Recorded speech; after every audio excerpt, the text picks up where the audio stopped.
All right. Hartley, am I good to go then? All right. I'd like to call the meeting to order at 6:01 p.m. Could I have a roll call, please? Joe Shank, present. Wayne Miller, present. Veronica Kell, present. Please join me for the Pledge of Allegiance. I pledge allegiance to the flag of the United States of to the Republic, and to the republic which stands one nation, God, under God, visible, indivisible, with liberty justice for all. All right, thank you. Hartley did announce that the meeting is tape recorded. And before we go any further in the meeting, I'd like to offer from the Board of Selectmen and the town condolences to the Perkins and Sellers family, and to offer a moment of silence in memory of their son, Jeff. So please join us.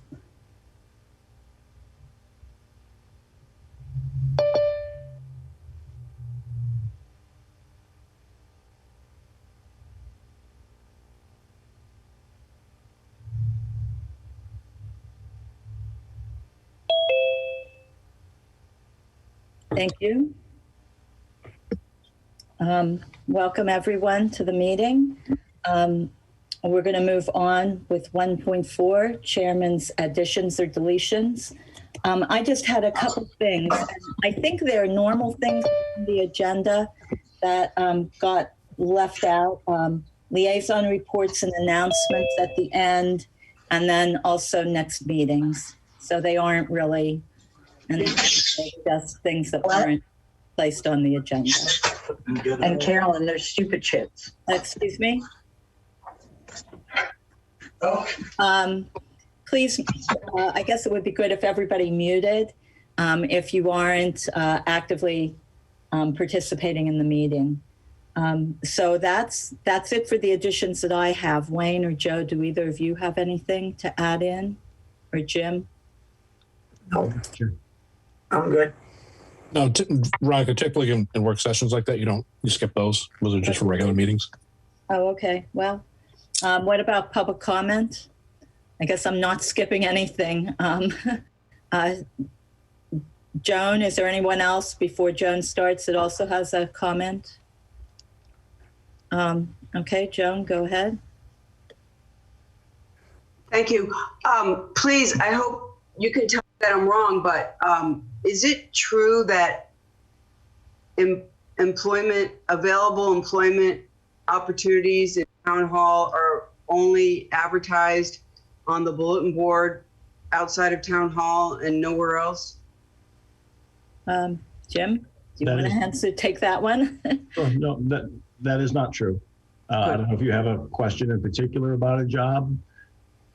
Well, I'd like to know where jobs are posted, please. Jobs are, depending on the job, if it's a department head level position, it's generally posted with the Beacon, so the Mass Municipal Association's monthly hard copy, but it's also online, so it's available instantly. And then with whatever association is affiliated with the position, so if it's the treasurer collector's position or the town accountant position, their association in the Commonwealth, it's posted with their association group. We've done some New England associations depending on the position. And I don't know what else I can help you with. It used to be that things would be posted in the newspaper, but people generally aren't getting their classified job information from newspapers, hard paper these days. We've toyed with the likes of Indeed and Monster and find that we get a flood of applicants, but not necessarily anybody that is particularly qualified for the position. We just get a lot of applicants. So I don't know if that's responsive.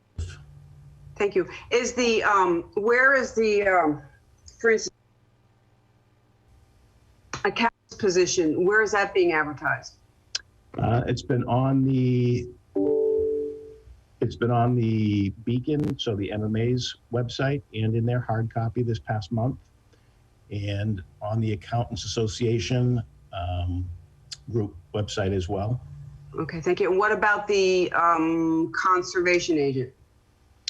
That one was, I believe, also done through MACC, the association website, and on our website. I don't believe that one was done through the MMA, the Beacon, but I can check for you if you'd like. Thank you. What about MRPC for something like that? Is that appropriate? No, they not to my knowledge. Do they have a job board? So in my experience, no, that hasn't been a case where we've gone anywhere. Okay. Thank you. You're welcome. All right, so before we go any further, I guess I would just like to say that we have 2 appointments on the agenda for tonight. And after that, we're going to be entering into the work session, and we will most likely not be taking comments during that time. So I just want people to know that. So, all right. I guess with that, we'll go to 2.1, the Neshoba Regional Technical High School appointment. Is John Barrett on? I just emailed him the link to the meeting a minute or two ago. So I don't. Maybe we should we go to the next appointment then? I was going to say, depending on how quick the cyberspace is working, we'll see. Okay. All right. So let me go on to the next appointment. This is to appoint Katherine Thrasher to the Board of Registrars. Do I have a motion? I make a motion. We appoint Katherine Thrasher to the Board of Registrars. For a period beginning, It doesn't say that, so I don't know. I think it's April 1st for a year. Is Kathy on? On the agenda I have, all it says is that. It does not say for 1 year or nothing. She is not on. Kathy is there, yes. Yeah, Kathy. She's muted though. There she is. No, she's muted again.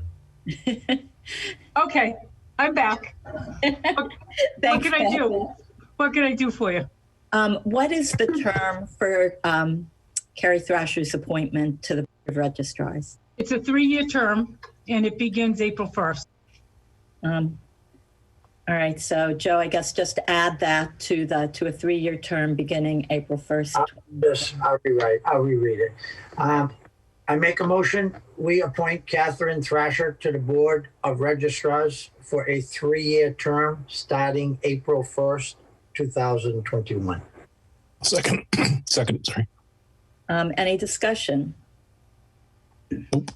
All those in favor? Joe Shank, yes. Wayne Miller, yes. Veronica Kell, yes. So congratulations to Carrie. She's reappointed. Well, thank you. All right. The next appointment is to the Neshoba Regional Technical High School, to the school committee there. This is different, so maybe you could tell me, Jim, how we do this. Well, I just received an email from John Barrett indicating that he's having trouble coming in, so he may try to call through. Okay. I don't know if he's calling yet, but I'm going to try to send him another version of the link, see if it works for him better. Do we have everyone that we should have on the call for this appointment? I think it's John, it's us, and it's the school committee, correct? Oh, that might be John coming in now. Yeah, so you got myself and Susan Robbins who's connecting right now, and it looks like John is probably calling in. I think that's his number. Yeah, that's John's number there. I can hear you, Rob. I don't know if anyone can hear me. Yep, we got you. Yeah. Okay.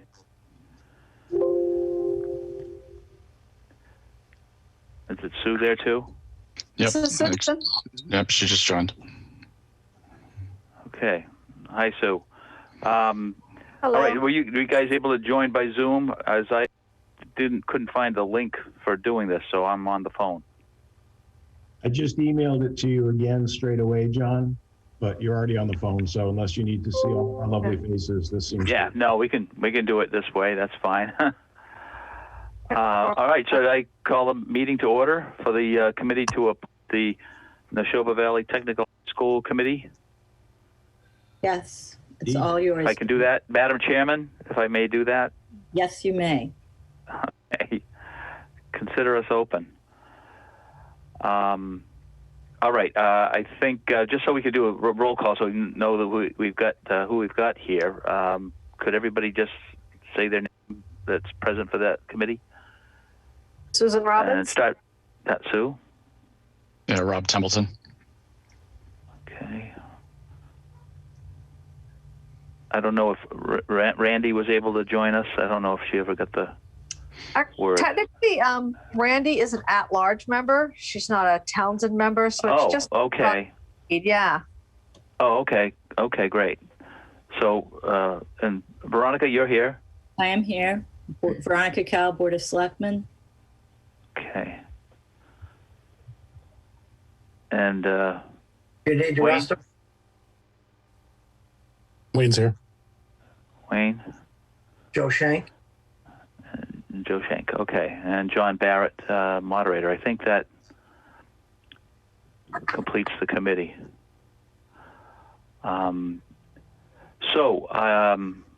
I believe we have two interested applicants, Karen Chapman and Sheldon Chapman.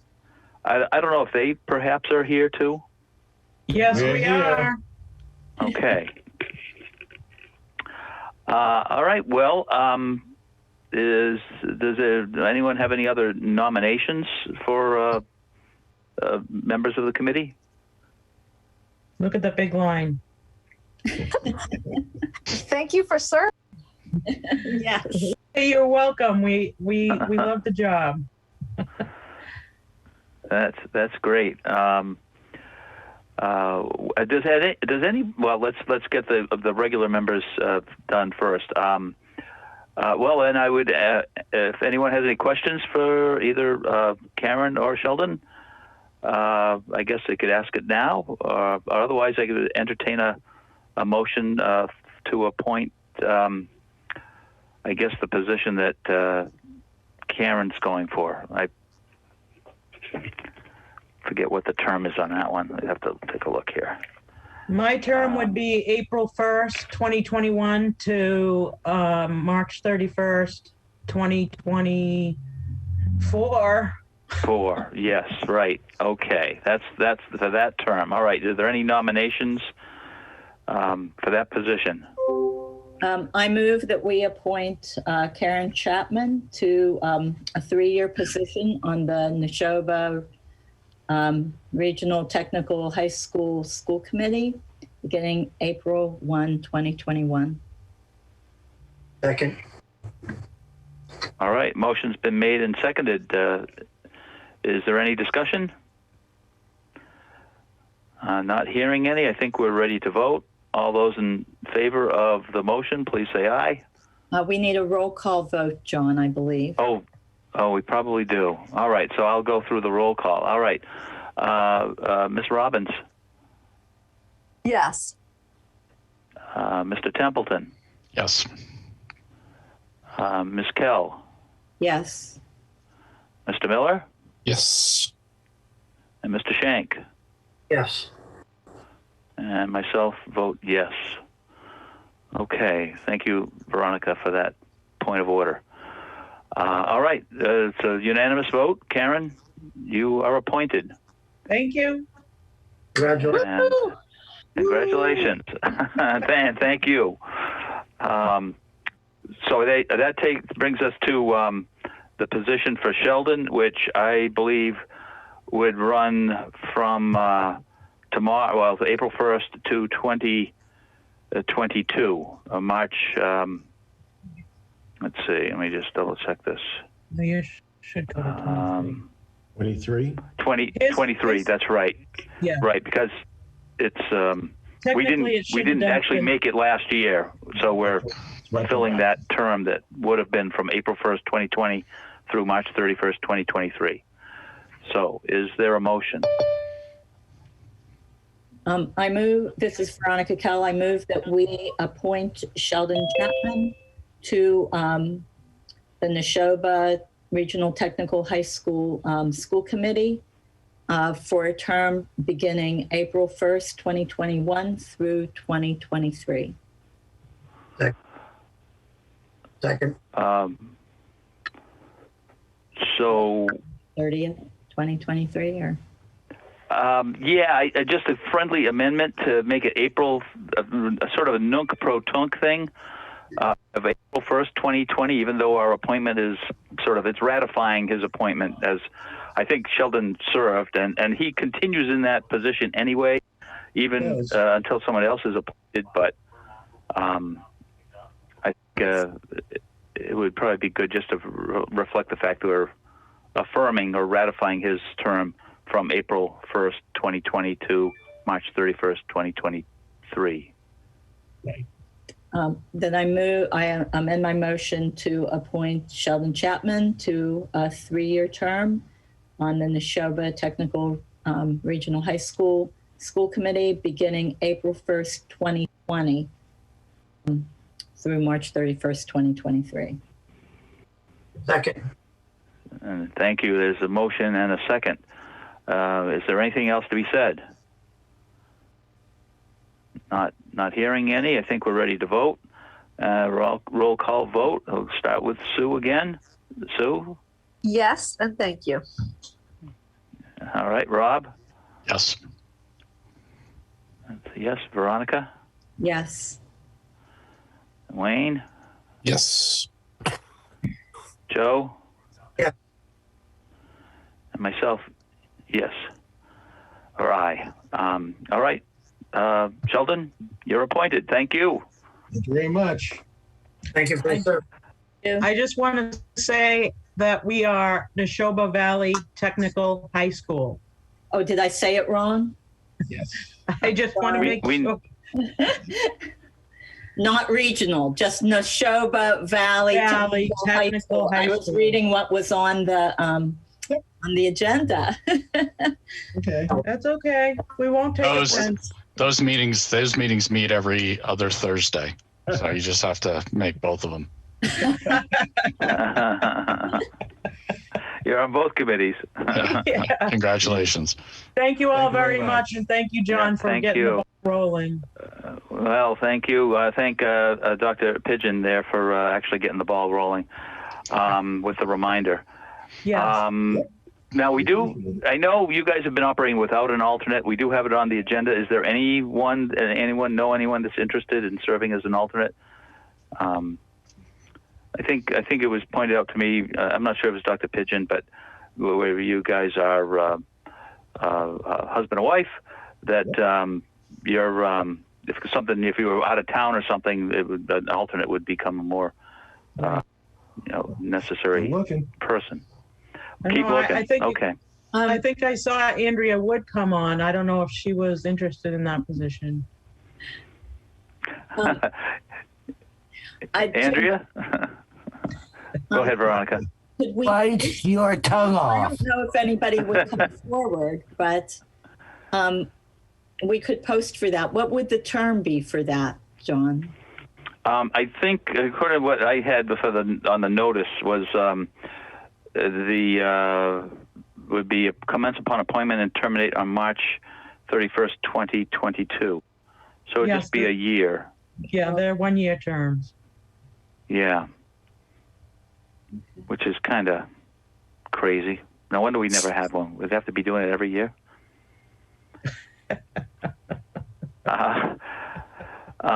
Well, as I think Veronica, you suggested, we'll keep looking, and we'll hopefully someone will volunteer, and we can hold another meeting. Excellent. Great. Yep, we would love to have someone on board with us. Is it? Yeah. Make sure that it's posted somewhere, Jim. Indeed, yes. Thank you. Thank you. Maybe we could put something up on the website. Under Okay. All right. Well, I know the selectmen have a lot of other things, but it seems like the committee appoint the Townsend members of the Neshoba Valley Technical School Committee, School District Committee, is concluded.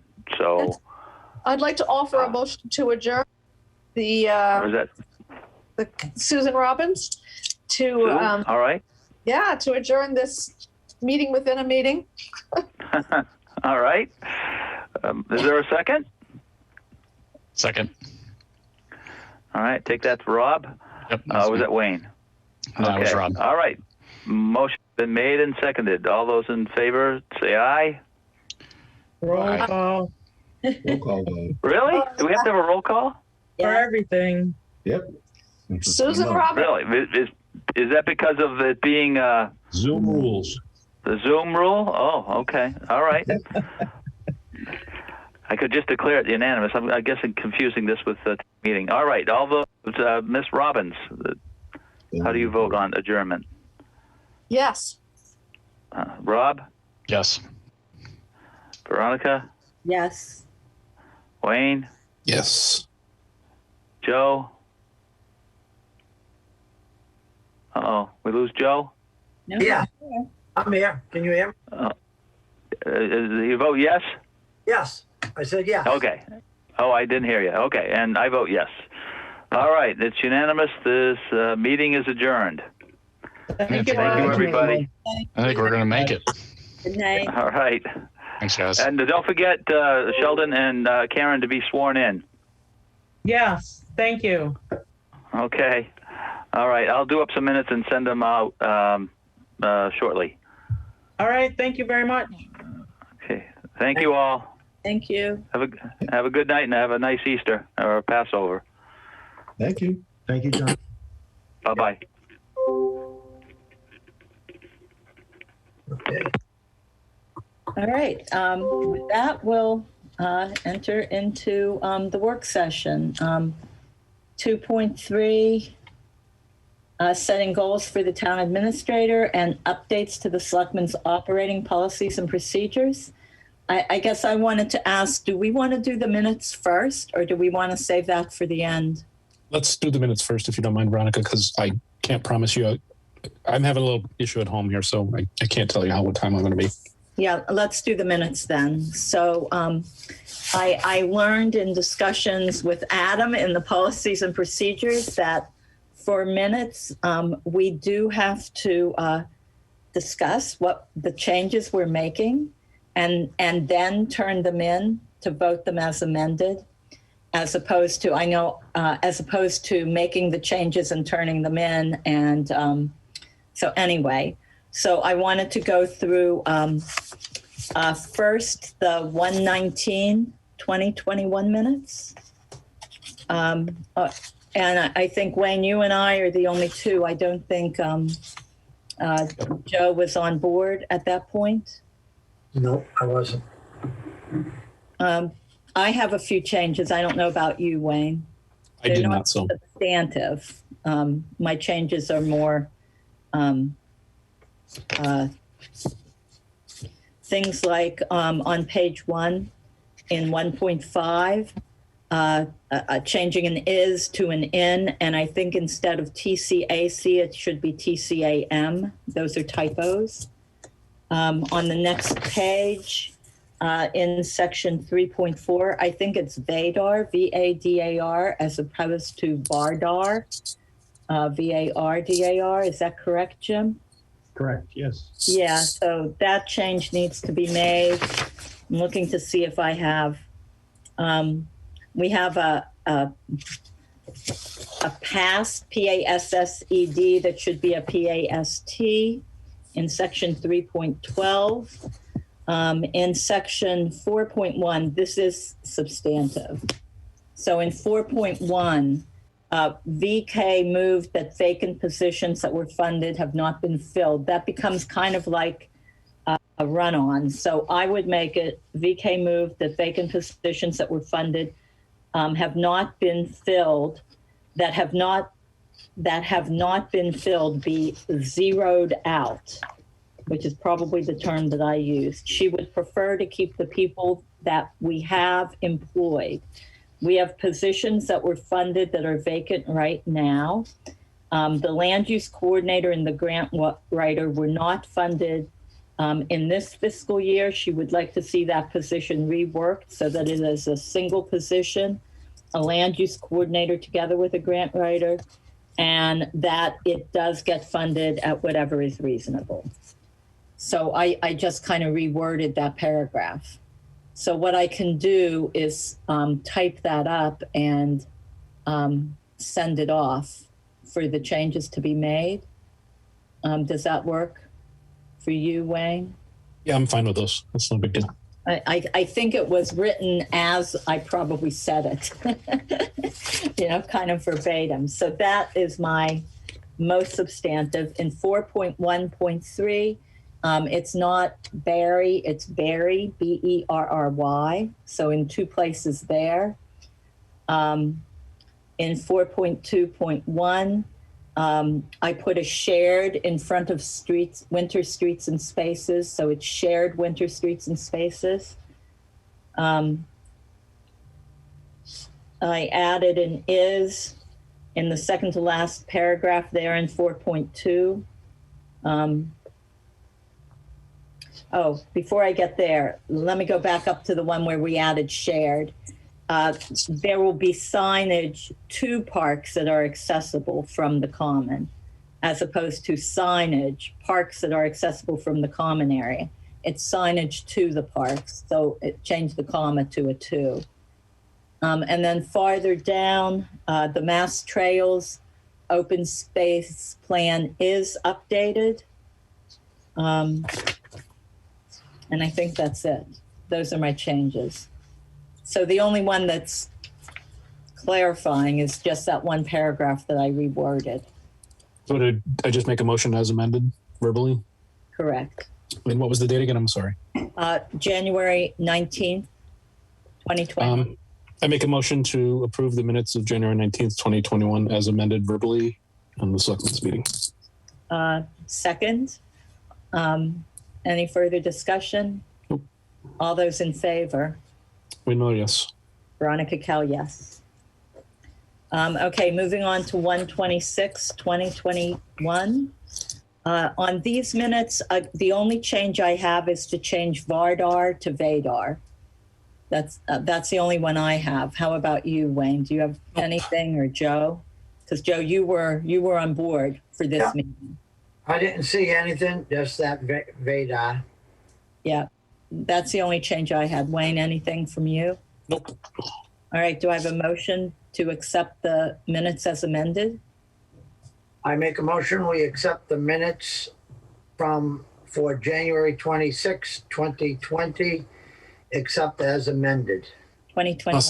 2021. I'll second. All those in favor? Joe Shank, yes.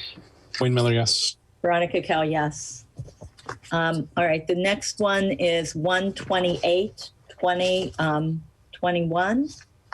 And I had again, I think there was only one place that no, two places. I do have a couple changes here.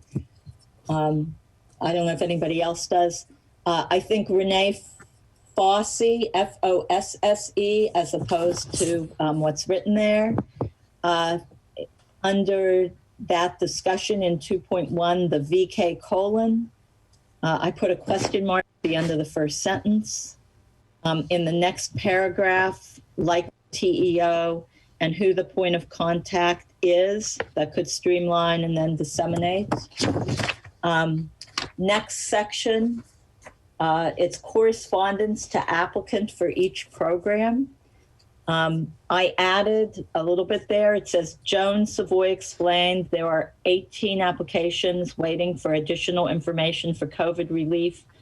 I added for the mortgage and rental funds through the Townsend Housing Trust, just so that it's more specific.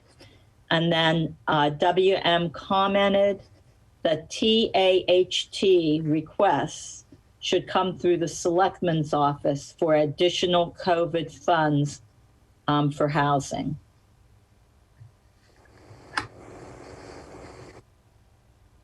So that's all I had there. Further down under the TCAM discussion, in the first line at the end, I changed is to are. I changed 501C to 501 parentheses C with a 3 after it for 501c3. And then down at the last sentence, JS asked if there was any workaround that could be done. JK says no, but is working with the DOR to see if there is a workaround for short term, is what I put there. Where is that one, Madam Chair? Right above the executive session. So it says, JS asked if there was any way to help fund TCAM. Mr. Kreidler explained that you cannot use taxpayer funds for a nonprofit corporation. JS asked if there was any workaround that could be done. I just wanted for completeness to put, well, what was the answer to that? So JK says no, but is working with the DOR to see if there is a workaround for short term. You also said something to the effect of we might be able to have the funds in hand through the discussion was about getting everything set with the bank, getting the banking funds moved over. So you said it's probably going to be quicker to change the funds than to do any workaround the DOR might come up with. I'm drawing a blank.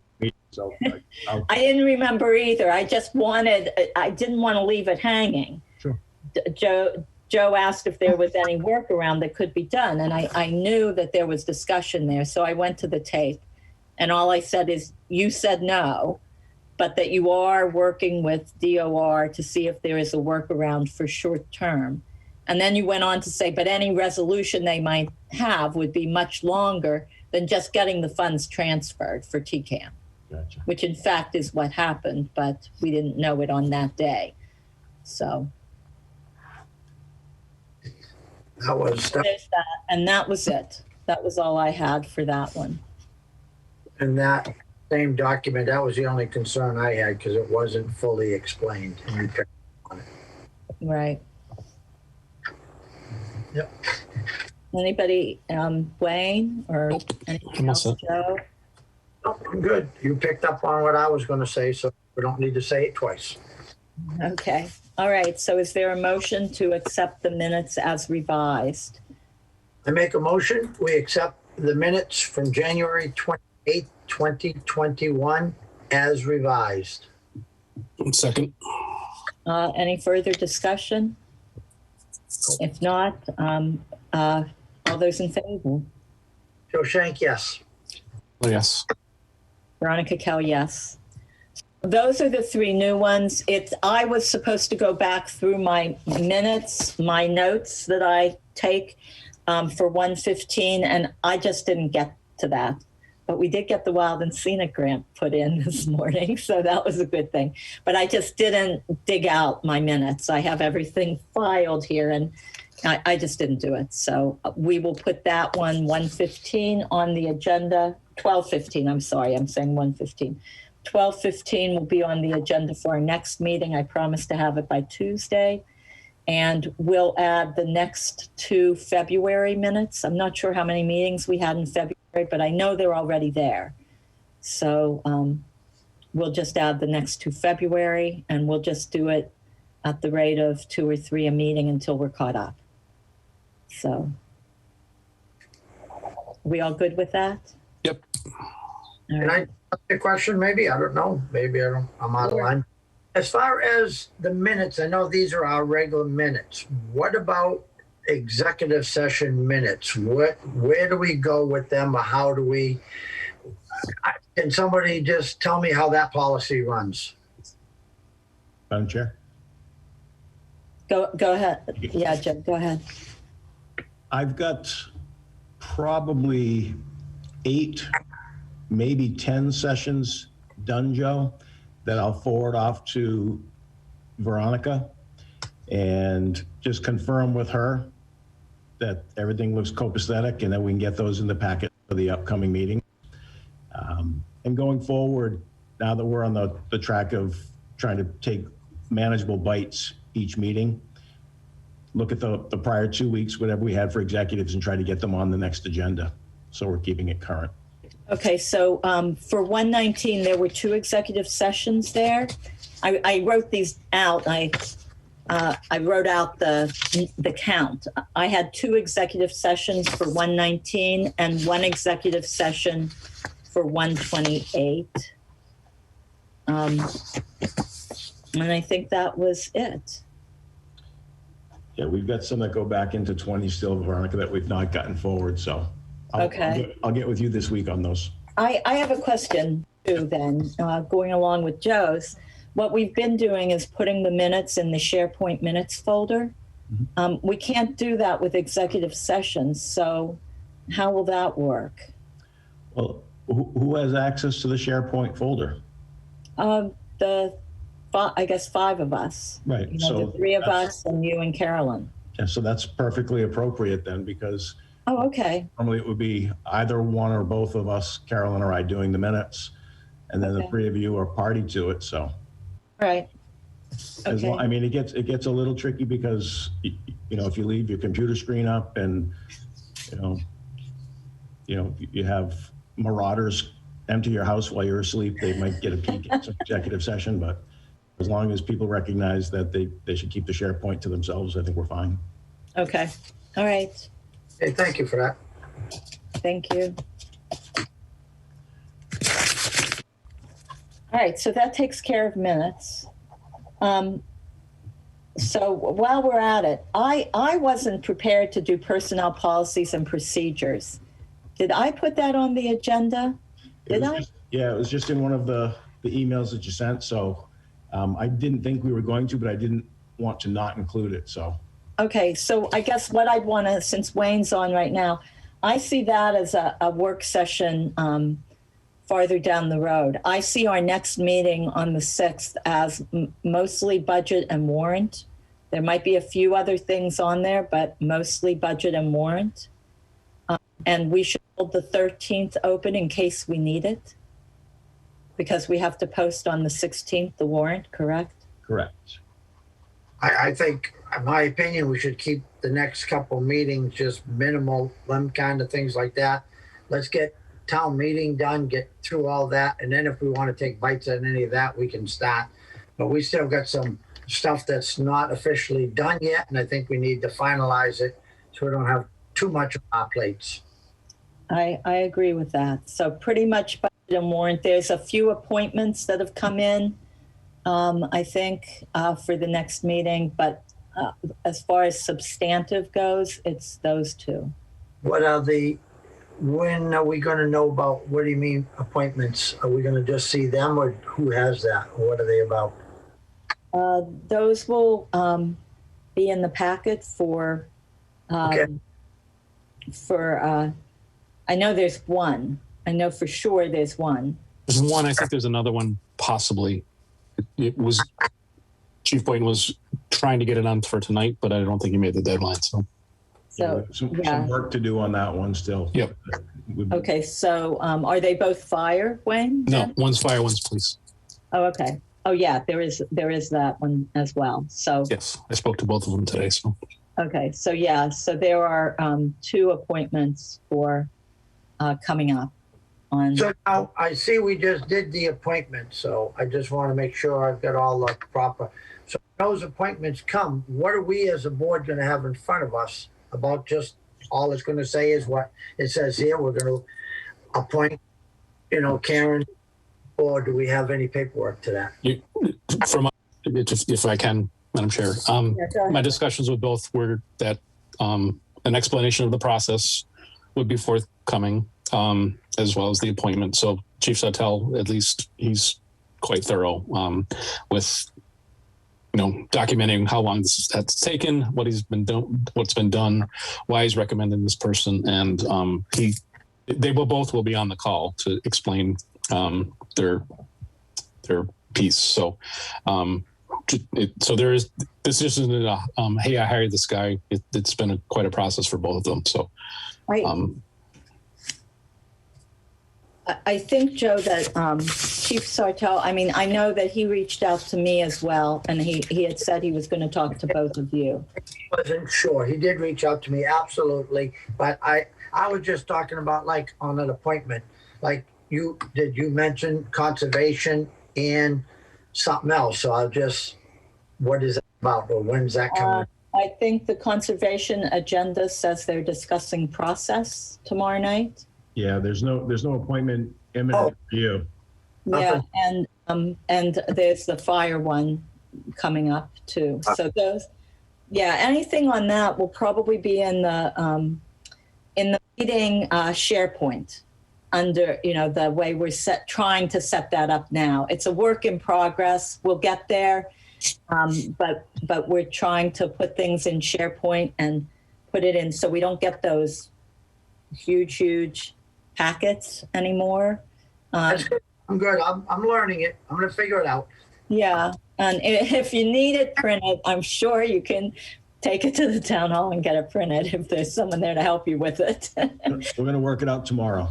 Yeah, we'll figure it out. Joe and I talked already on it. So anyway, but eventually it'll all be online and we can just go to the meeting date and go in, and hopefully there would be a folder or file for each of the numbers on the agenda. You know, someday we might even be able to make it live. So when we put the agenda up, you click on it, anybody could do it and read what's there. We did in fact get the packet up online with the posting of the agenda this week, although it was 2 chunk PDFs, not broken out by individual files, but at least it was there in advance so people could have clicked through and kind of seen where we're going to be going tonight. Yeah, so that's great. And we'll get there. We're working on it. One of the goals and objectives. So anyway, all right, so should we get started? What I wanted to do was start with the operating policies and procedures. Is that okay? I know it's backwards from what's in the agenda, but we're kind of going backwards anyway. So can we start with the operating policies and procedures? And on the screen. Are you going to put them up, Jim? Yep. And you have to make them bigger. I got something else in the way here anyway, so I'll just figure this out.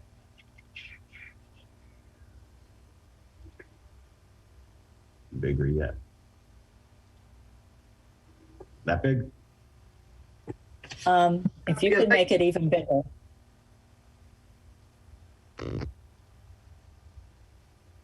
That's better for me. I don't know about you guys. How is that for you? Good. Okay. What I wanted to do was go through, this is going to be kind of a page by page, and look at the comment and either accept or reject. So the first one, Adam and Kate both read through this, and I hope you've had time to review.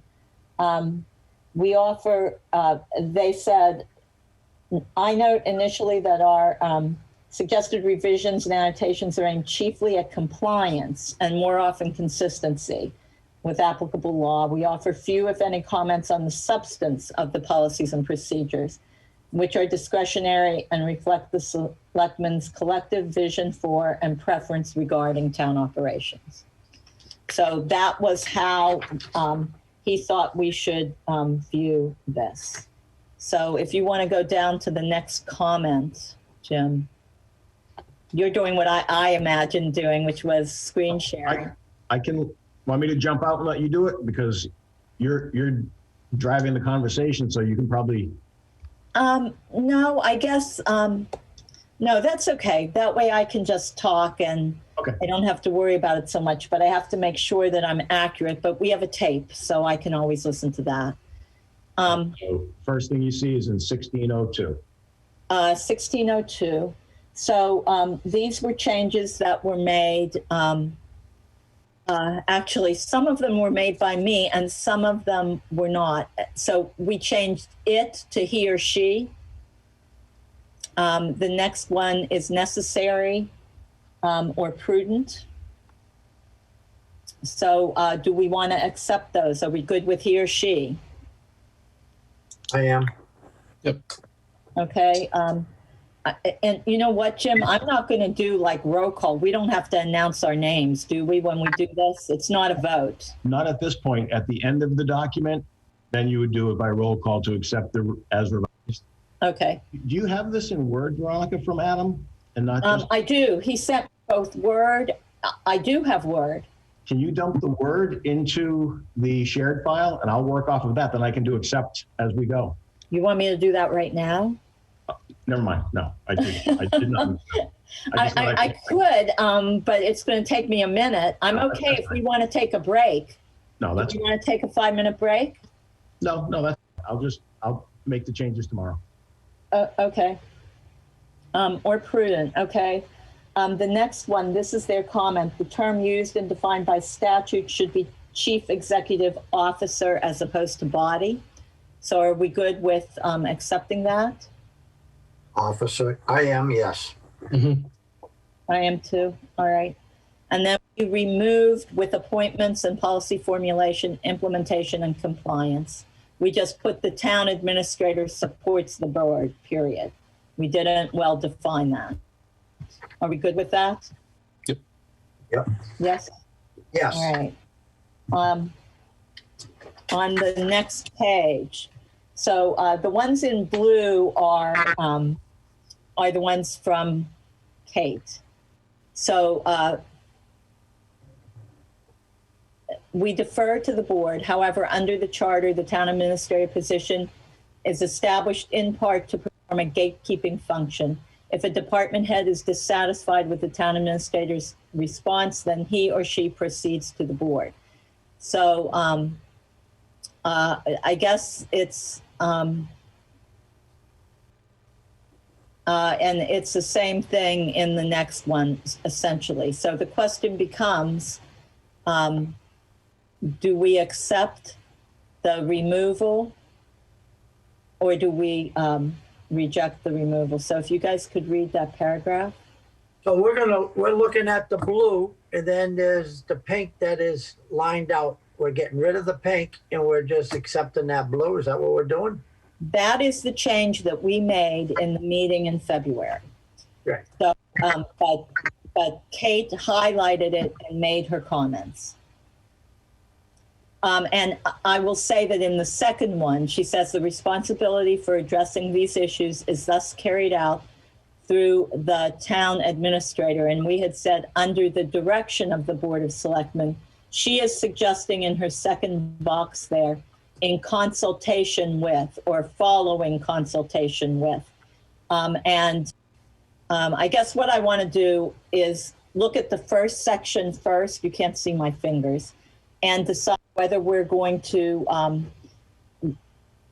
do the pink thing or not, you know, like remove what's there. And then we want to change the bottom part. I think if you remove the pink, the paragraph after the blue, what starts basically takes into account what Kate's saying.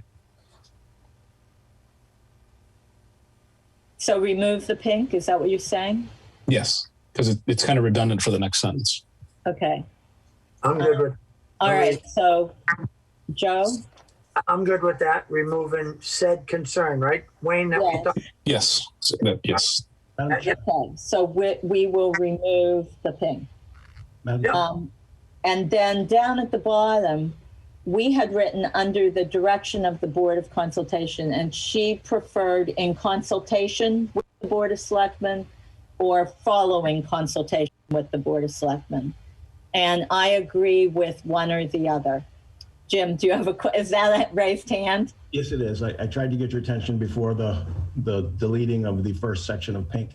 I just want to call everybody's attention to what the net effect of what you're doing here is. What you're doing is taking the position of town administrator, as is codified by the charter, as the day-to-day administrator of all of the operations under the jurisdiction. If you have to get closer to I can't hear you. Okay. I have this toy microphone I'm having to speak into tonight. So I just want everybody to understand exactly what the net effect of what it is that you're proposing to do here is. The net effect of removal of this language is to create a policy that takes the charter provided responsibilities of the town administrator to administer and oversee all of the day-to-day operations that come under the Board of Selectmen and open that gate wide. So to point where that first sentence being proposed to be removed lives, this policy is not intended to limit or otherwise exclude a department head from expressing concerns or issues directly to the board. So that's a good thing. No department head should be prohibited from going to the board if said concern still exists after first expressing such concerns to the town administrator. But rather it's intended to provide a framework for an effective and efficient operation utilizing an appropriate chain of command. So as long as everybody understands, and I feel the obligation to have said, you're leaving this wide open then. So in terms of mine or any successor in my chair, ability to effectively administer, that's gone. Because now you have every department head with the ability at any time, without consultation, discussion with the administrator, going directly to the board. I think that if you vote that and remove that, that'll be the policy, but it will be in conflict with the charter. And the charter is bigger than the policy.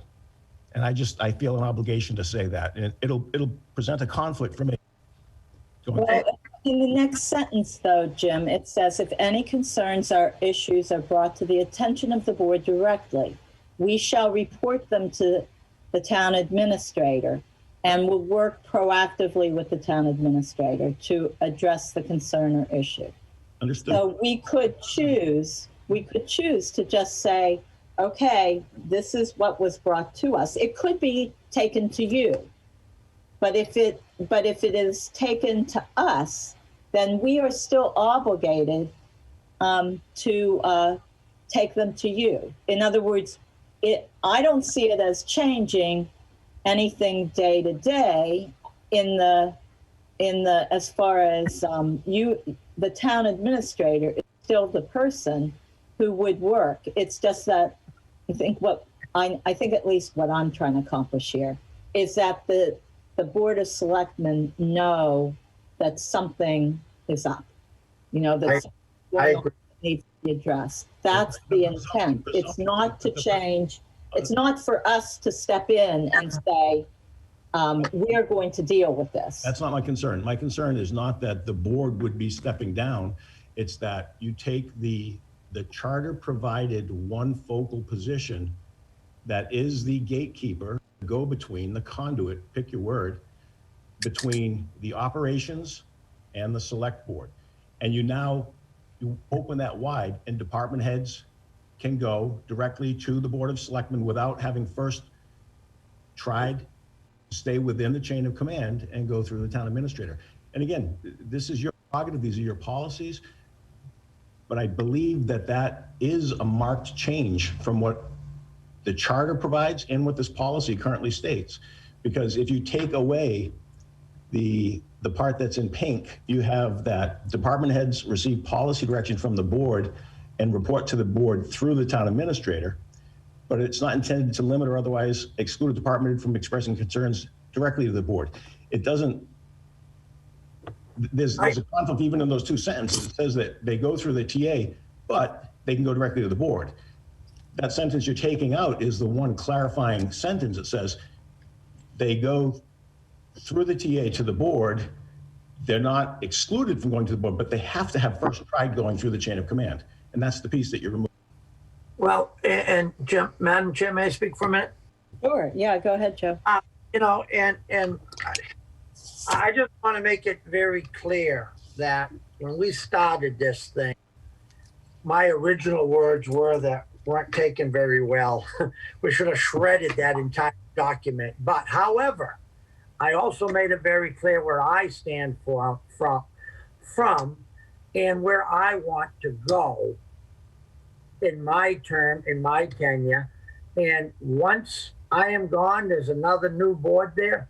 They all can come and do whatever they want. But while I am seated, I want to make these changes that we discussed. And unfortunately, they're not going to be good with everybody, and I understand that. But however, I think we need to make these changes, and I think we need to take and go as we originally planned, Madam Chair. That's my opinion. And Joe, I agree with the fact that each board can do as they see fit and likely will. And that's why policies are easy to change, and they can be changed every 2 weeks when you meet. But the charter cannot be changed as easily because it's meant to be the guiding light, the North Star. Again, pick your phrase, your term, that doesn't change easily on a whim or with a change in boards of selectmen. So I would agree with you about shredding this policy before I would agree with it being good policy to remove that phrase. I'm going to do whatever the heck you guys want. I told you before, you pick the music, I'll dance, but I think you got to be careful what you're wishing for here because it's going to be a difficult machine to manage. You have people going up and down all over the place.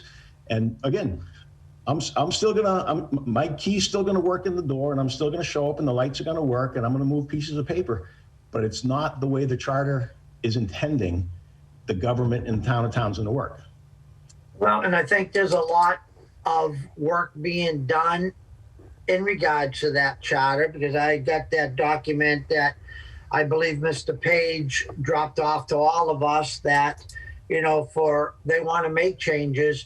So I think we just got to take bites at everything. If we don't just step up, start taking the bite at the apple, start figuring out where we're going to go.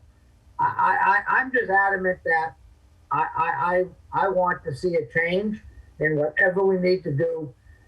If it's a wrong change, Jim, maybe in 6 months from now, we as a board sit here and say, holy shit, what did we just do? Can I make a suggestion? Sure.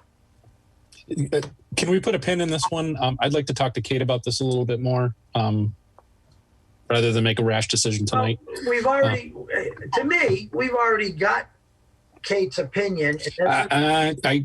I want to verify what Mr. Kreidler's saying. Well, Kate says what I'm saying. Okay, and then it's not illegal for you to do it. It's a choice. It's a policy choice. She's not going to say whether it's good or bad policy. I'm just trying to suggest to you politely, I think this is bad policy. I don't think it's consistent, and I think be careful what you wish for. That's all. But again, I'll do whatever you guys want. I just think we continue, make motions and vote and decide. So this is going to be your policy. I only get 2 more meetings left, so you guys are going to want the ones that have to live with it. And like Joe said, if it doesn't work, we change it. You know, right. Okay. We don't take and try something we don't get nowhere. So you're going to have to take a vote on that, Ronnie, to go forward or not. Well, I thought we already decided to. Yeah, we did. We took. But I don't know. Go back to it. No, I don't think we do. Okay, so what about under the direction of the Board of Selectmen? I agree with Kate on that. That we change it to either in consultation with or following consultation with. Yep. I agree. Which one? I don't know what's going to be the best words. For me, I would go with following consultation with. All right, follow. I'm good with that. Madam Chair. This will be, I'm going to stop after these 2, but these are the 2 that I think are the most important. Just to understand the implication of what's at play there. So reading the document, it says complaints, concerns, and questions about the operations of departments and suggestions for improvements should be addressed to the town administrator, who shall forthwith inform all members of the board. Excellent. The responsibility for addressing these issues is thus carried out through the town administrator. Lovely. And then you're going to have, which one did you pick? In consultation? Following consultation with. So that means if somebody in between 2 weeks somebody expresses a concern or a problem, I can't address it. I can notify you, but I can't address it until you meet as a board and I consult with the board, and then I can address it. This again is bad policy. You're gonna have me sitting here with my hands duct taped to the table for 2 weeks. And then in 2 weeks I can say, hey, somebody had an idea for an improvement. Can I do it? Or, hey, there's this problem or a concern. It's 2 weeks old. Can I fix it? I just think Jim, don't duct tape your hands to the table, promise. We'll let you get up and walk around. Thanks. Again, I just, when you look at Kate's comments, she is being very politic in the best use of the word in how she is offering her comments. She's not going to tell you, that's illegal, because you are the chief executive body, officers of the town. Set policies. But there may come a time where, maybe not me, maybe my successor, is going to say, you know what, that's policy, but this is charter, and I have to follow this charter. And if there's a conflict between the policy and the charter wins, and you're just setting up, I think, a dangerous situation. So I'm finished. Thank you.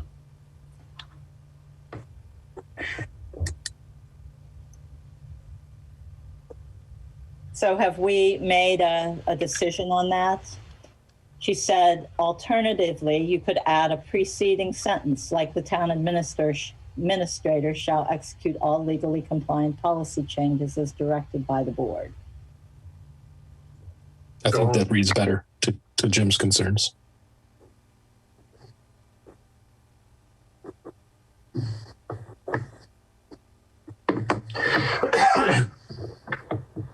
I don't know what that sentence means, actually. Well, then in that case, we'll just leave it with following consultation with, or in consultation with. That way you can, call all three of us. And Can't, because that's not the board. That's my point, Veronica, is the board when seated and in a meeting. This doesn't allow me the ability to even address the most minor of issue by polling the board, because that's not the board. You're going to have, Joe, let me light you on fire for a minute. Doing this, you're going to have me keeping a list for the period of 2 weeks of every insignificant little thing that is one of these words, a concern or a problem or a suggested improvement that we're going to have to put on selectmen's agendas and have meetings until midnight. God bless you. I think it's bad policy. Well, appreciate your opinion. All right. so which is it? In consultation with or following? I think following.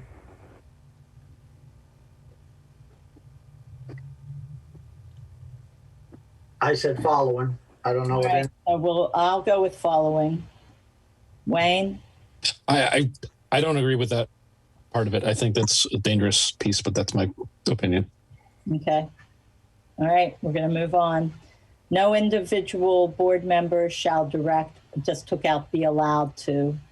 And the next one, the town and only if authorized by vote of the entire board. However, this policy shall not limit or restrict the rights of an individual board member to communicate with any department head. So it just changes the, the words, doesn't change the intent there, I don't believe. No, I don't think it does. Changes the words. Okay, so moving on to, I believe, the next page.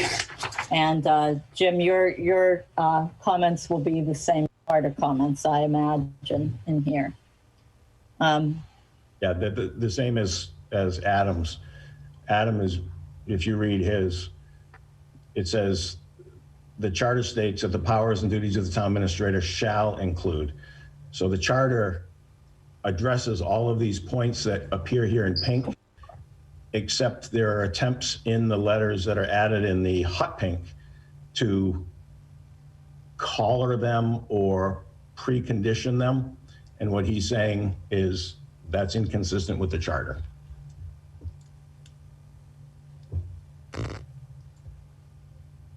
Okay, so anyway, yeah, we're kind of disregarding that because he says that they nearly, but not entirely verbatim, restate the charter.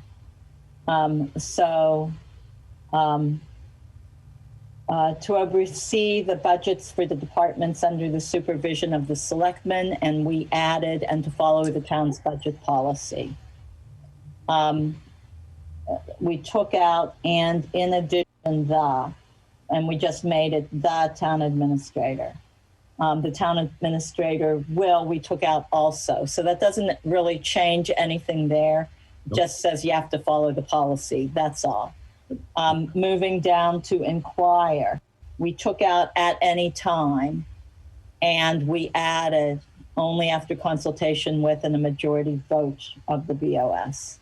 And Adam's point is that that is inconsistent with the charter. So just to be clear, if something happens, if you vote this policy and at any time out and add only after consultation with and a majority vote of the board, and something occurs that I feel there's a need for me to inquire into the conduct of the operation, and you're on a summer schedule and you're not going to meet for a month. You're, whatever. I have an obligation under the charter primarily more than the policy.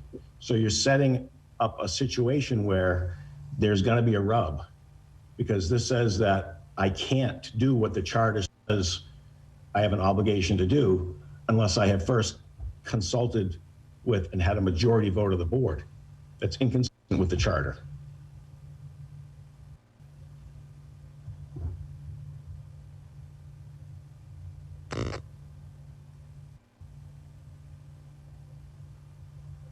And the same holds for the next comment, 2 paragraphs down.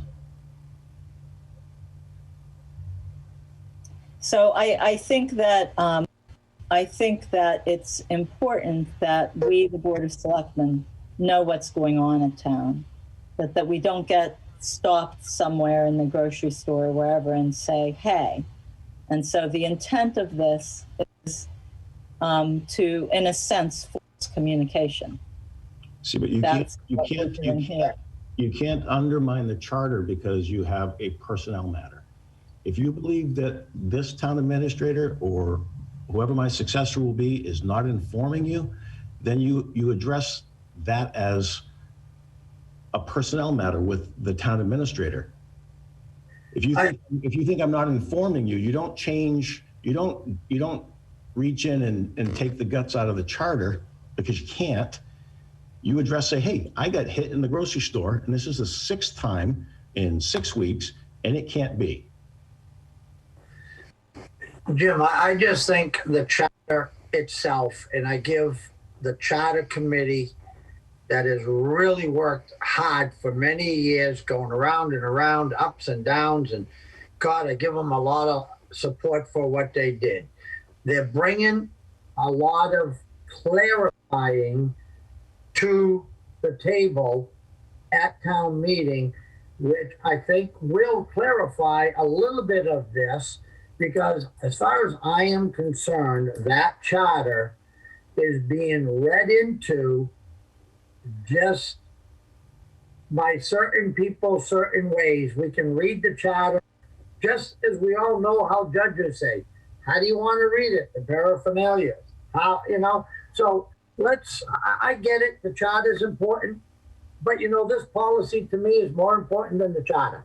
And as long as I'm here, we're going to have a set of policies that I believe that if it's all 3 of us, and I hope it's all 3, we can vote on and agree. If it's 2 to 1, such be life, we move on.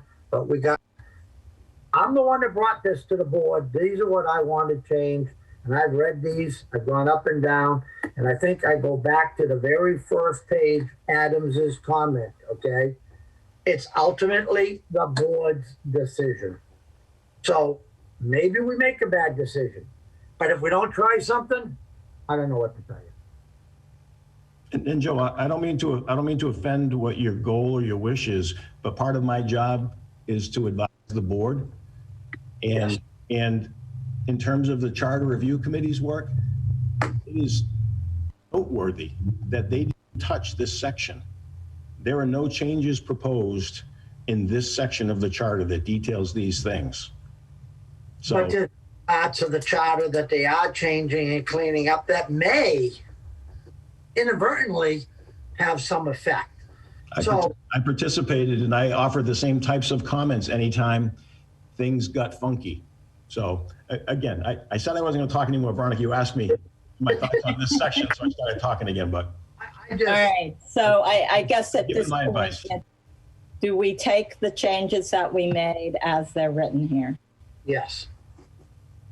Wayne? Yes. And I'm a yes. So we'll know soon enough if it's not going to work, and see what we have to change. Okay, on to the next section. The next one was to provide status to each selectman in the manner each chooses, meaning written or verbal or however. And the next one was the highlighted section. That is kind of moot. Adam couldn't tell me why that was there. And so I'm the one that highlighted that. We didn't really talk about it in the meeting, but when I was going in and making the changes, I highlighted it and sent it to Adam, and I told him to leave it in because we should discuss that. He said he didn't know why it was there, that it didn't matter one way or another, whether it was there or not. And he didn't comment on it. So I guess the question is, do we keep the underlined part in the first paragraph? And do we remove or keep the highlighted part? So let's look at the underlined part first.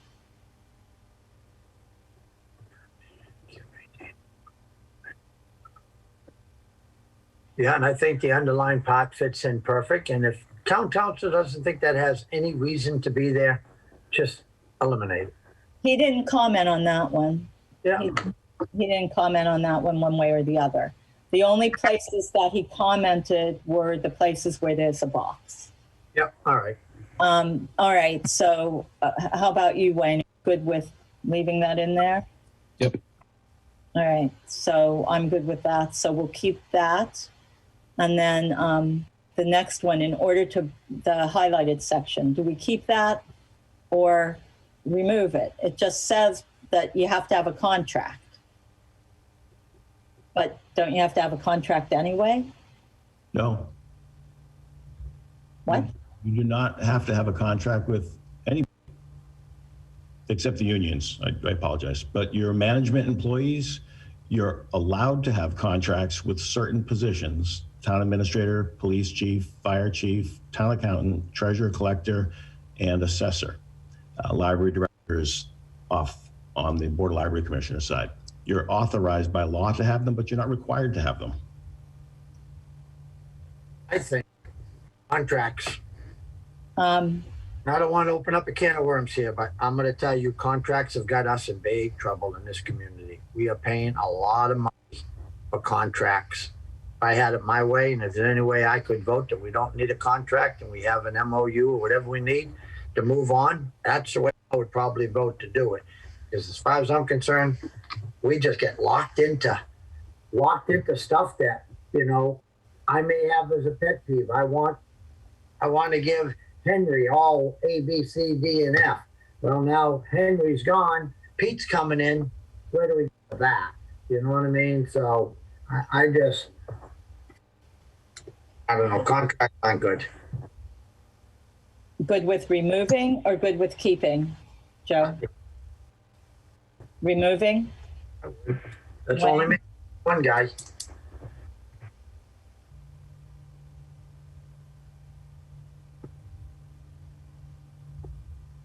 All right, so are we keeping this or removing this?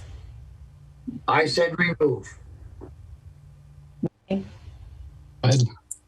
What?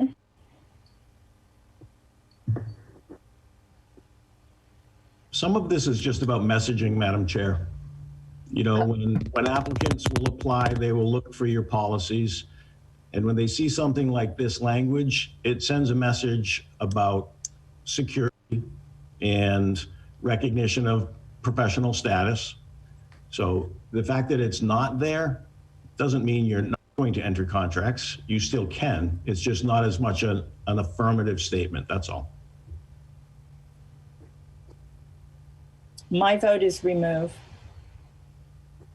It's not in the charter. It's not. You got my vote. That's 2-1, unless Wayne's voting. I don't know. What are you doing with it, Wayne? Where are we going?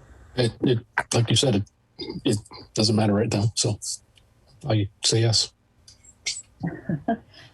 Yes, keep. Yes, remove. Go ahead, remove it. All right.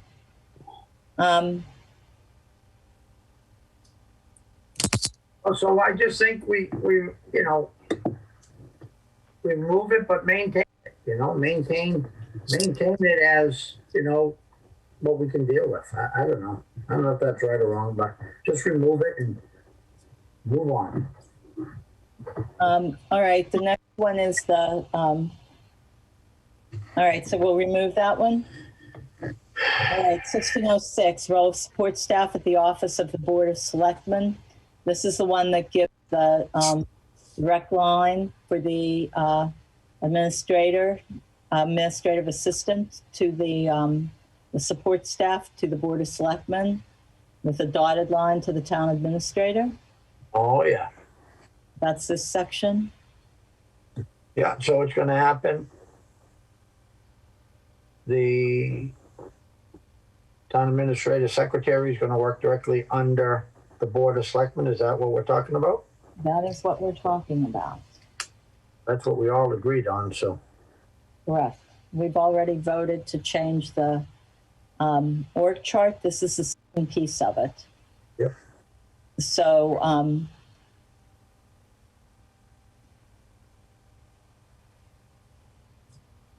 So, as be written, move on.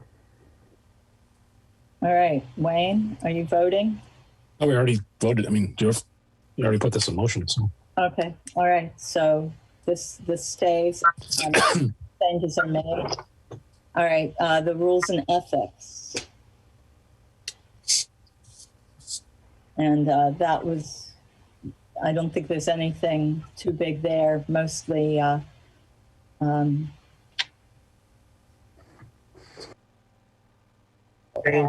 just down at the bottom, becoming of a chief elected executive officer.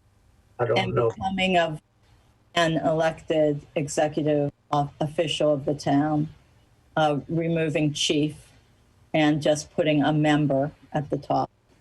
Okay, Fellow board members, that's capitalizing board. all right, that's good. Okay, next section, I think we're at 1608. That adds Board of Selectmen. To that, including volunteers, and accept the position of the town administrator as a means of unselfish service and not benefit personally or politically from his or her actions. This is highlighted in pink. So Adam said he thought this was an unusual thing to be in there. He just thought that he thought we should remove it. Technically, when I get a paycheck every week, I'm violating this policy because I'm benefiting financially, personally, from my activities. So it should be removed. Is that what you're saying? I think he said, he said, this is like a strange thing to have in there. Well, And I saw it also in combination with the highlighted piece. Yeah. So he's like, why is any of this even in here? An unusual statement in as much as the town administrator, unlike elected members of a board of selectmen, often unpaid, beholden to their constituents, is an appointed and paid municipal employee, often with a career in public administration, and consequently is typically one who will benefit. So I would certainly personally, financially, maybe politically, from his or her job description and activities. So I agree with removing it. I'm good with removing it.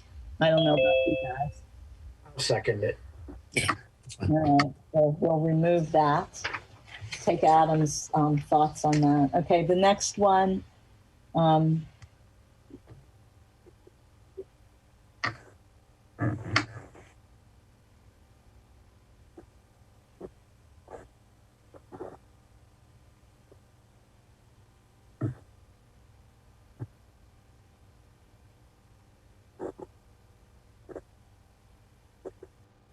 So on this one, we took out the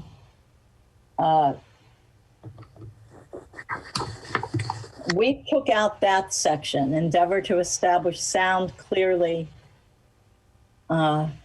defined policies that will support the mission statement and practices of good leadership. I mean, I didn't think that the town administrator established policies, which is why that was struck, but I don't know. The next one in 3, Adam's comment was it was just with the board. He said it should be the Board of Selectmen as opposed to not other town boards. So Right. he put in the highlighted part there, the Yep. pink highlights. Mhm. The next part down there was consistent with the law. Town administrators should make available to board selectmen members. So again, he put that in there saying it's with us, not other boards. So I just want to just clarify something, and I think I may be right, but I could be wrong. When these policies were written and drawn up back in 15 or 16, whatever it was, I don't believe at that time those were actually approved and went through council. Am I correct in saying that? I have no idea. Jim, do you know? I can tell you that this exact policy, with minor variations, but pretty much exact policy exists in dozens of communities. That is what I asked. That is not what I asked. My question. Joe, I'm trying to answer your question. So I'm aware that Copeland and Page approved this policy in another community. Copeland and Page was the council here then, so whether K&P did it here or not, I don't know, but I know that they have been approved by KP in other communities. My point I'm trying to make here, okay, is when we started this, we wanted to make sure we, as the board, as the fathers of the town, are going to protect the town and do the right thing. So we sent this to council with what we all talked about. We spent many hours, and God, we know how many hours we've been spending on meetings. These are their recommendations. This is council's recommendation. So as far as I'm concerned, everything, I've read this document, I've reread it, and I don't see anything in here that I want to change of any advice that the council has given us. We have to, I would, and I'm only one vote, say we need to go by what council is telling us, fix this document, and move on. But on that point, council recommended several points above things we're proposing were not consistent with the charter, but you approved them anyway. And he said, right, opening. So you're saying you want to take everything council said and accept it, except where it doesn't do something you want. So let's just call it what it is. But he said his open statement that, you know, he may not agree with everything, but we are the board and we have the right to do it. Right? So what he's saying is they're only going to make comments about consistency with applicable law. And where he has made comments that there are things that are in conflict with the charter, that's the applicable law. Everything else is fair game. You want to call it potato instead of potato, that's yours. But if it's against the policy, he is saying as much. I mean, against the charter, he's saying as much. That's all. Yeah. Well, the next, if we work, change the charter, help the charter. Amen. We're at 1612, I think, correct? Yep. All right, so in this section, he said a lot of this is governed by the open meeting law. And the emergency meetings, working meetings, meeting procedures, executive session, agenda procedures, all of this, he said, was covered by open meeting law. So, some of these things are things that got put in by him. In absence of the town administrator or his or her designee, it is the duty of the clerk to create and maintain meeting minutes, blah, blah, blah. Special emergency meetings may be called by any member. What did he say about this? I'm looking here. Requiring the agenda include a listing of topics that the chair reasonably anticipates. Has been our opinion that other members of the public body are not generally able to call meetings themselves. Exceptions do exist, and I am not prepared to say that a policy authorizing the calling of meetings by other members in emergency circumstances is per se lawful. I just caution you about the aforementioned interpretation of the law. This is something that was in here to begin with. We had not done anything with it. We left it there. And he's pointing out that, yeah, this is maybe a problem because we allow special emergency meetings to be called by any member, provided that the subject matter is of an emergency nature.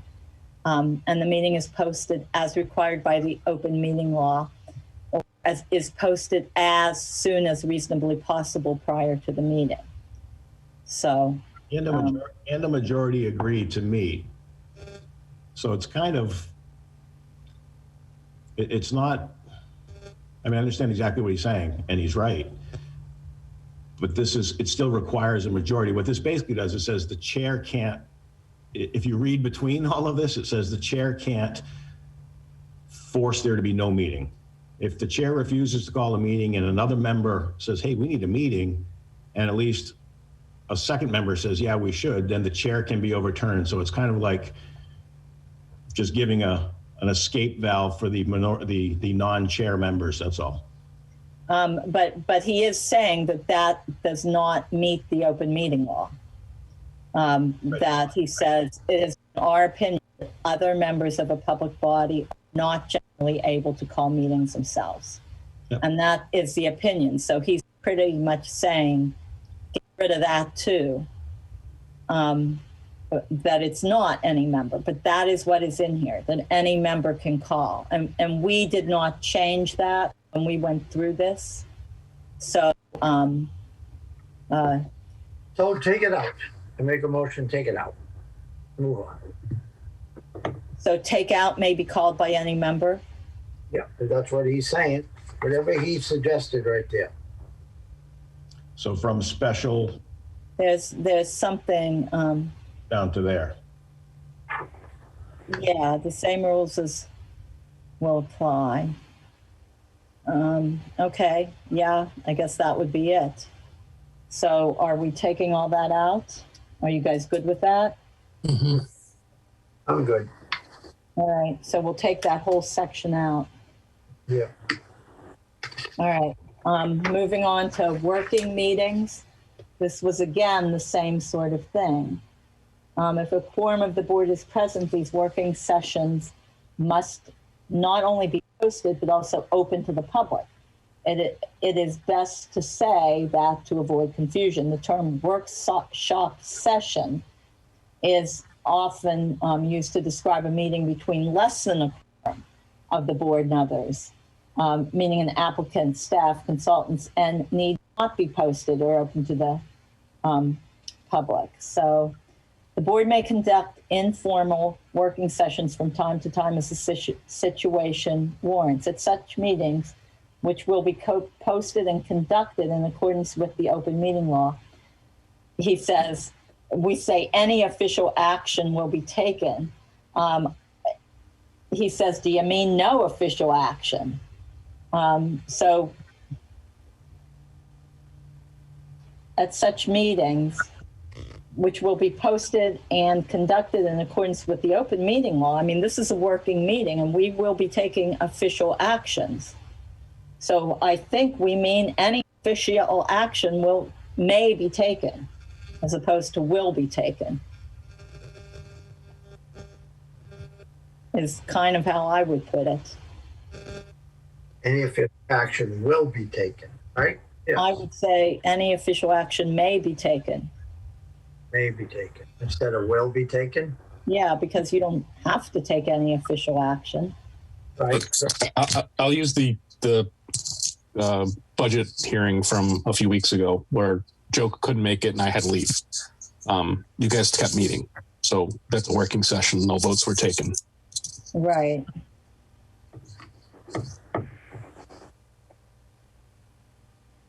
So the may is better than will, right?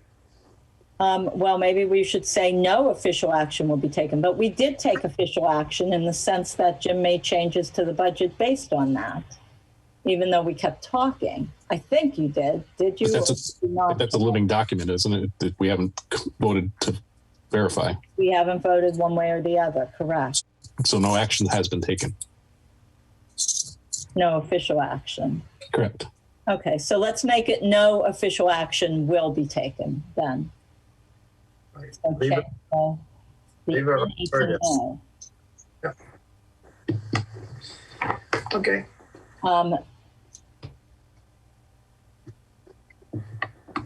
right.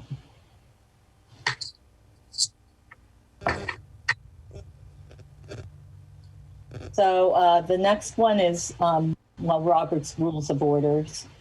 We added an S there.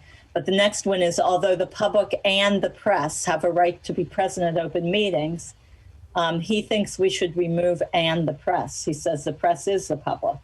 So why are you putting that out there as if there's something different? Yeah, because I mean, it's true. I mean, the public is the press and anyone that wants to come in. Yeah. So why put another line in there that gets convoluted? Just I'll get rid of it. Okay.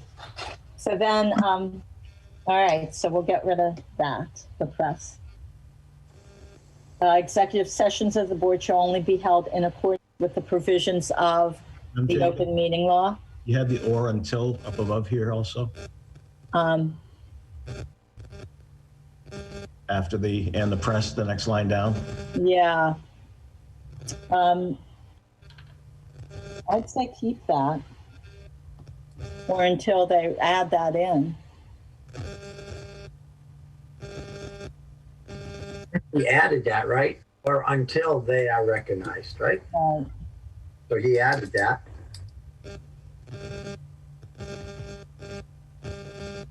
I'm good with that. Yeah, eliminate. I don't know that it makes a big difference one way or the other. Belts and suspenders. So 1617, the executive session, he said, why are we even putting anything in there?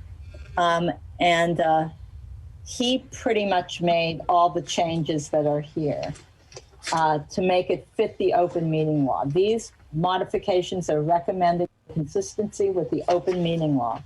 So I am good with what he has here, accepting his changes. Yep.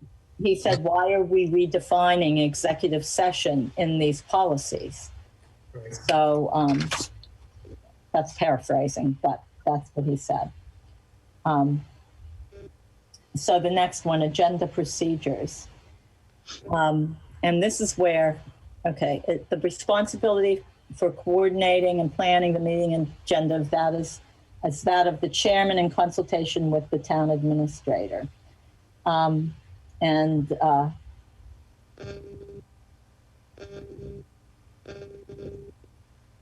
Each of the board members and the town administrator may place items on the agenda. The chairman, in consultation with the town administrator, shall schedule a realistic time period for each appointment, interview, conference, or other scheduled item of business.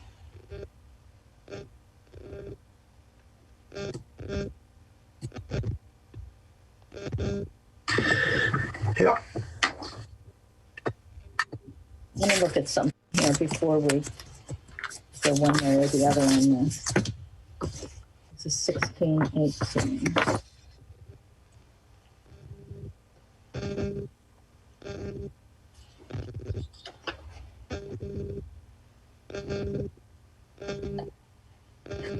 But he looks like he took away that chairman. That's what he highlighted, right? Okay, so let me look at this. Each of the board members, the chairman, in consultation with the town administrator, shall schedule a realistic time period. Interview, conference, or other scheduled item of business.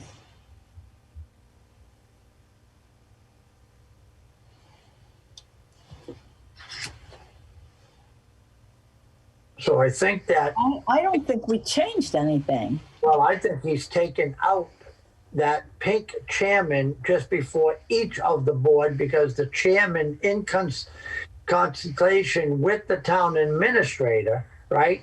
Then it said each chairman, each of the board. So I think he's eliminating, by what I'm seeing, chairman. So then it will just go, each of the board members and the town administrator may place items on the agenda. Mm-hmm. That's what I think. So he's just getting rid of the chairman there because it must be redundant for some reason. I think, Those words are exactly what I had, and we didn't make any changes. yeah, I think that second chairman in the first sentence was a holdover from when the board made the change in 2018 when Sue was on, because it used to be the opposite. So I think that's just still hanging in there for some reason. So just get rid of it like it shows, right? Yeah. That's all good. And on the next one, he made some changes there, again, for consistency with the open meeting law. All items for the agenda are expected to be submitted to the town administrator at least 5, he said, business days before any regularly scheduled board meeting. For example, at close of business a Tuesday before a board meeting the following Tuesday. And then he took out, I think this next one is again for consistency with the open meeting law. Items that develop after, I don't even know what, after less than 48 hours prior to the meeting, excluding Saturdays, Sundays, and legal holidays, may be added to an amended agenda only in an emergency or considered by the board only if not reasonably anticipated by the chairman. So he's saying you can't put anything in the last 48 hours. And he says that that's the way it's written in the open meeting law. No, it looks like what he's saying, Veronica, is he's leaving several words in there. So in the pink highlighted area, Yep. what's left at the end of his work is items that develop after. So items that develop after, and then after Less than 48 hours prior to a meeting, excluding Saturdays, Sundays, and legal holidays, maybe might add to an amended agenda only only in in an an emergency or considered by the board only if not reasonably anticipated. So that's what the open law currently says, the revised open meeting law. So it has to be an emergency or something not reasonably anticipated by the chair. So he put that in there. This is an added paragraph that wasn't really there before. If you look at other agendas, I use the planning board as one. They always have this in their agenda. Items not reasonably anticipated by the chair. Yeah. Correct. 48 hours That's prior the revised open meeting law, which is what he's trying to drag into this policy because it's been revised since this policy was created. Right. So he pretty much put that in there. So let's go with it.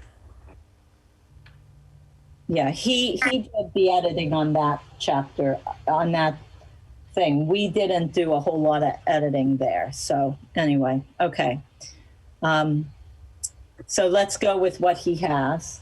Yeah. So I'm gonna mark go with Adam.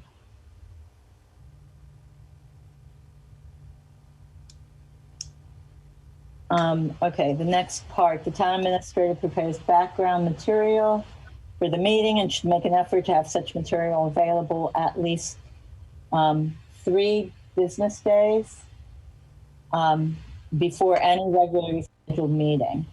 For example, close of business the Thursday afternoon before a meeting the following Tuesday. It is understood that additional information for items on the agenda may be added to shared files or emailed as supplemental to the packet. He says up to a day before a meeting.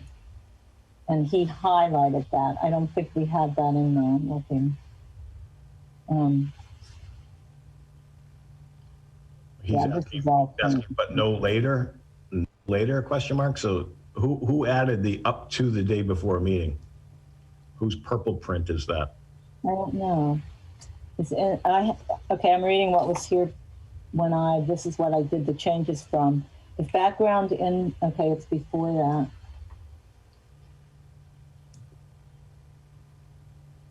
Town administrator prepares background material for the meeting and should make an effort to have such material available. I had at least 3 business days. What does it say there? Yep. Before any regularly scheduled meeting. And then before any meeting, close of business the Thursday afternoon before a meeting the following Tuesday. And then it is understood that additional shared files are emailed as supplemental to the packet. That's got to be your writing. It has to be, although I don't see it here. Up to the day before a meeting. And he's just wondering why not late.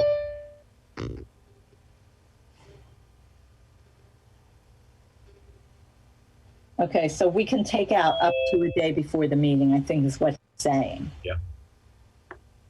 And I'm good with that. Yeah, I got it. Yeah.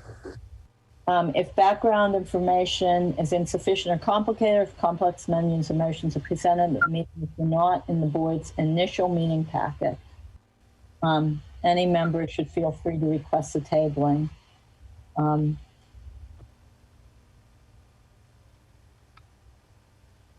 Okay. To the public at least 48 hours before the meeting. Prior to the meeting. And the open meeting law. Oh my gosh.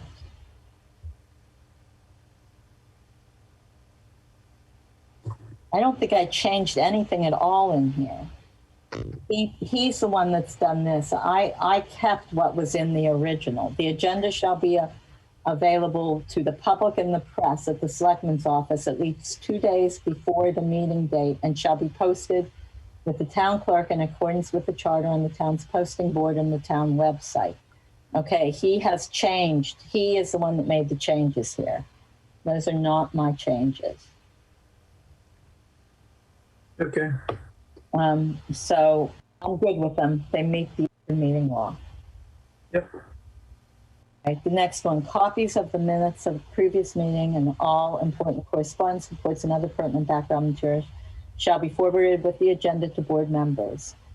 And then I added this, correspondence should be available to all selectmen in shared folders as received by the town administrator and administrative assistant. Well, we don't have an administrative assistant now, right? Because we just voted to move her, so. No. We have we didn't remove the position. We just changed the, so it. The title's actually executive assistant, by the way. So we should just make it consistent with the job description.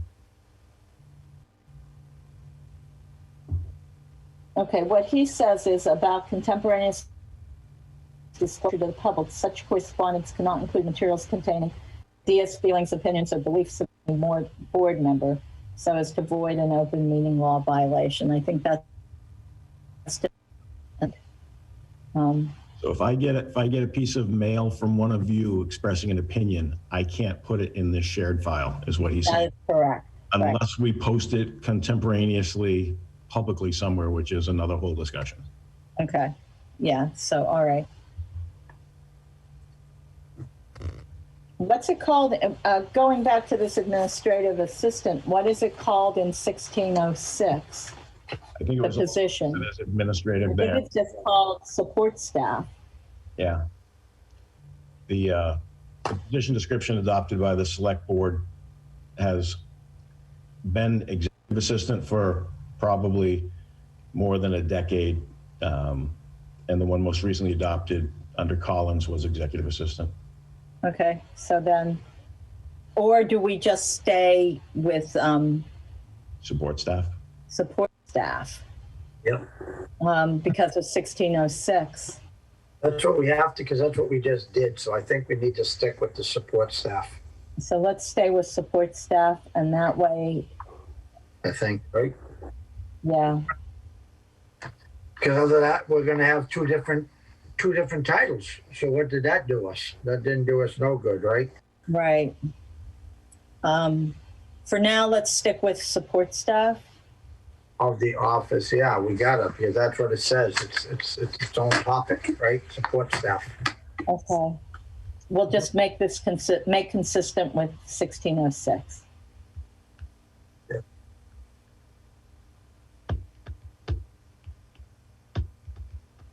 Okay, the town administrator and the designee shall create and maintain accurate minutes of open meetings. These were put in by them. Everything on the minutes, because I don't think we made any changes in minutes. So everything in this minutes section was put in by Adam. Adam, yeah. And I think we should accept them. Oh, there's only one. This is not allowed. The pink part there, concern number responsibility will rest with the clerk of the board. That was concern number one for him. He said that the clerk of the board cannot write the minutes, is what he told me. Shall the town administrator and or their designee shall create and maintain accurate minutes of open meetings of the board unless no such persons are available. Then the responsibility will rest with the clerk of the board. And he told me that the clerk of the board cannot do the minutes. That is his concern number one. The minutes of the Board of Selectmen constitute the official record of the board under federal, state, and local law. Then this next one, he said, this is not okay, what did he say? If they are created by a board member, meaning the clerk, circulating them before the meeting may run afoul of the open meeting law, is what he said. So if one of us were to write the minutes, you can't circulate them before the meeting. Unless they're contemporaneously posted. So if one of you does the minutes and you want to put them in the packet before you meet 48 hours in advance, it would be a violation of the open meeting law unless you posted them contemporaneously online with the agenda. Right. But we're not going there anyway, right? I mean, we're not expecting Joe's going to start doing the minutes. No, we're not expecting that. Oh, I'm going to delegate that to you, Jim. All those in favor? Jim's in charge, yeah. Roll call vote. And then he said you can't do unanimous consent. This is what he told me. He said, likewise, absent the polling of individual board members outside of a meeting by the clerk, the giving of unanimous consent requires a meeting. So this is like minutes shall be circulated to the members of the board before the meeting for approval by the board. By unanimous consent, minor corrections may be made to the minutes without advance circulation of such corrections. He said we can't do that, and I think that's what we've been doing. Yeah. And so he said that shouldn't be there. He said, you don't want to do this. Then minutes shall contain a full statement of all motions made and voted by the board, the disposition of all proposals for action. Approved minutes, all attached documents and materials presented or discussed will be forwarded forthwith to the office of the town clerk and uploaded to the town's website. No such material discussed or presented will include any confidential or sensitive matters before redacting such in order to protect and respect the rights of individuals. He says, okay, so long as the board understands that it cannot control what materials are submitted to it. And what once submitted, the material is a public record. So he had an issue with that sentence. And he and I had a discussion about this because this was all news to me. And I called him and said, hey, I think we've been doing the minutes wrong because I think that what we have here is something like that. So he said, if it comes in it has to be presented the way it is, even if there's confidential stuff in it, if that's the way it comes in, because once it comes, so. Yeah, no, I got to tell you, I would want to have a conversation with Adam in more detail, because if somebody comes in, submits a piece of information at a public meeting, it is a public document. That is correct. You cannot redact it. That is correct. Unless once it hits your desk, there is otherwise an available exemption to the public records law that would allow for redaction. So, I mean, because what that would mean is somebody could come into a public meeting and take some grotesque, gratuitous document and put it on the table about, some person who has privacy rights. And that would mean that once they put it on the table, you can't redact it? Of course not. You have to keep it as part of the public record, unredacted, but that's not the end of the discussion. If somebody requests it as a public document, the law then details whether you should or shouldn't give it out. Well, I don't know. This is just, I'm reading what Adam said here, and we did have a discussion about this. So anyway, I spent more time on the clerk of the board and the unanimous consent thing than anything else.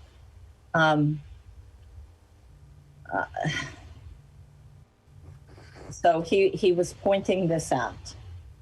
So what do we want to do with this?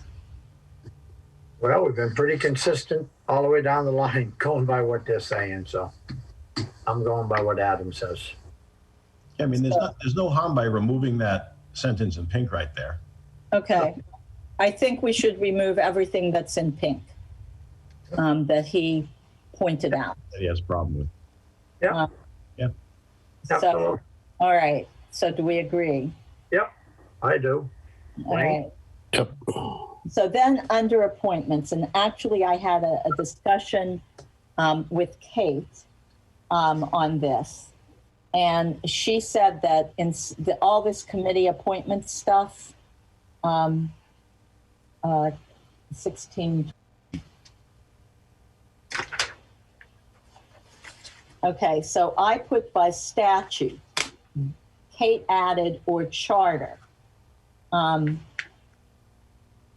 So we have to decide on that, whether we're going to add those words.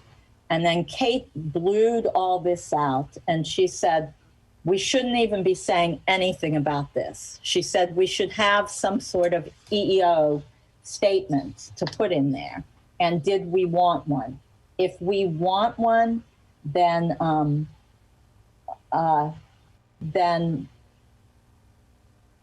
she would write one for us. Oh, she's got one right there in comment 22. Right. And we can decide. She had a couple of different ones.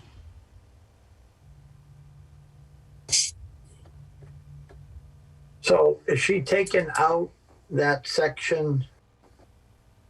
It is the practice of the board to accept the recommendations of the sitting committee members for appointment of a new member? She's striking that? Is that what we're doing? Where are you at? right Yeah. under the blue. That's not Kate. Kate is blue. Kate is blue. Who's pink? Let me just look here. That's The pink is me, not the pink, the purple. This is Veronica's. Oh, Okay, we struck that. It is a practice of the board to accept the recommendations of the sitting committee members for appointment of new members. We struck that. That was our strike. right. So the two comments, the one by Adam and the one by Kate, are pretty much, I think that what we have to we can leave in order to attract qualified and interested persons, vacancies will be made public as far in advance of appointment as practicable. We can leave that in, but it's the part before that about age, sex, interest, all that, where we should probably adopt Kate's statement. This piece over here. Yep.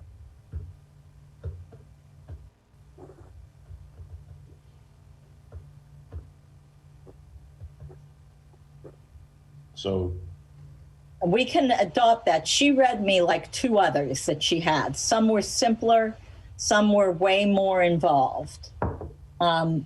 This one is more on the more involved side than the one she had said something about, very simple. We follow EEO policy or some such thing in making appointments. There was a very simple one, and then there were two different longer ones. So what I think I would do, in no case may appointments be made for more than 3 years unless specifically allowed by statute or charter. Appointments generally made on or before June 30th of each year. In order to attract qualified and interested persons, vacancies will be made public as far in advance of appointment as practicable. I would put that up with the other one, and then I would take Kate's statement, and everything else goes. Okay. I'm good. Good with that? All right. I'm good. And then advisory I'm sure just quickly on the committees, 1621, 1622. We didn't really do anything there. Madam Chair, on the section that you've got here as having already taken the consideration to strike out, would the board consider leaving the sentence but having the word instead of accept, consider? It just about empowering those that you're asking to serve to be able to offer their opinion? Not having to state accept, but at least consider? I will not. It's the practice of the board to accept it. Well, and I have to agree with Ronnie on that. I mean, I think the board, if we're going to make an appointment, I get it. People are going to bring recommendations. But I still think the board, as a board member, we got to do our due diligence and figure out exactly who, why, and what's going on. I don't think we want to give a rubber stamp. I think it's been going on way too long in town. So I'm going to go with Ronnie, and we're going to scratch it. Okay.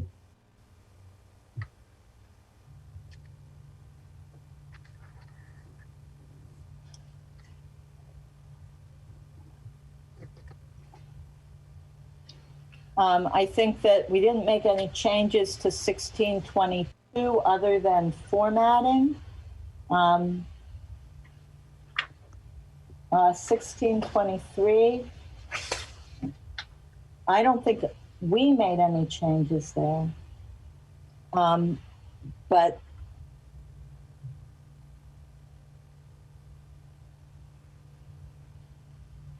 recommend a more workable standard required notice to all persons directly affected by both board discussion and action is untenable, I think.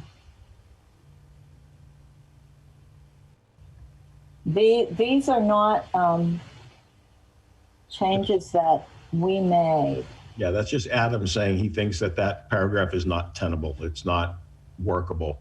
to think that anybody who's going to be directly affected, trying to define that in advance and provide notice.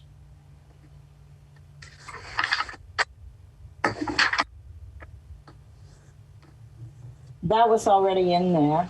Yeah, yep. He's just commenting that he thinks that it's a difficult standard, so maybe a more workable standard should be considered. But it hasn't presented any problem. These are not, that paragraph is not a change that we made. So it's just up to us whether we want to take his on this or not. I don't know what he's. A reasonable effort will be made by the town administrator to notify persons who will be directly affected by proposed board discussion and/or action of the date and time of meeting at which the matter will be discussed or acted upon by the board. So that's his suggestion. Yeah. Take out. I'm okay with that, with making that change in there. I'm good. So we'll take Adam's comment. And we'll be eliminating that will be notified by the town administrator, right?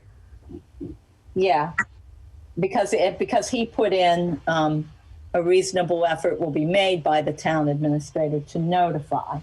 Right. So he kind of moved that to the top. So there was another, and the town administrator shall notify concern and response. He didn't make any, that was ours. Just trying to get both sentences on the same page here. Yeah.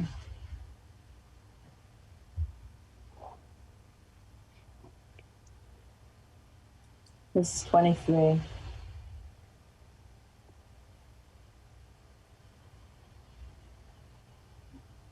So that is, we put that in there.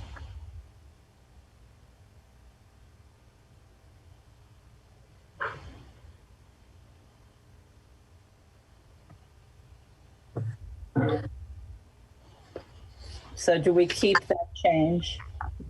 What are we talking on? The town administrator shall notify the board of selectmen. Hard to see them both on the side. All citizen questions and complaints are to be answered promptly. Questions and concerns relating solely to the office of selectmen shall be answered promptly by the town administrator.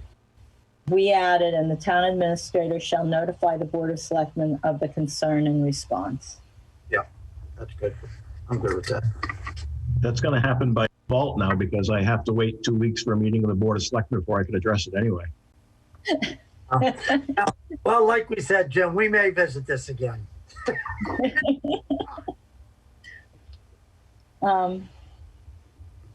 You never find out if it's good or bad until you try, right? I hear you. And the next one goes with the, what we had the long discussion on earlier today.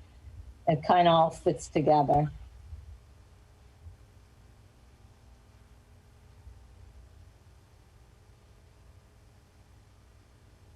Where are we at? We're on 1624, employee grievances. I don't know who all this applies to because there's a grievance procedure, isn't there, for people in the union that maybe wouldn't follow this? Right. Every union member has an administrative process. When he's saying, or it's Kate, I guess, is writing that they have to exhaust their administrative remedies. They have administrative remedies in their contracts. So what you've got here then would be, I guess, arguably, well, not even. Two or three employees, maybe some library employees, but they would come under the Board of Library Trustees. So right now the policies and procedures manual would apply to non-union, non-personal service contracted people. Mm-hmm. So.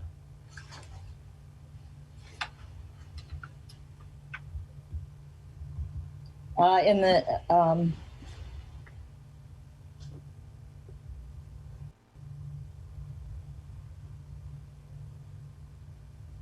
So that's is that you, Veronica, inside the blue paragraph with the purplish writing, a meeting with the board may be requested by any employee?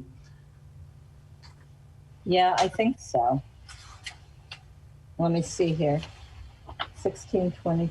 Because then it further said, it looks like you struck, the board shall defer such meeting until other remedies available to the employee under the personnel policies or collective bargaining have been exhausted.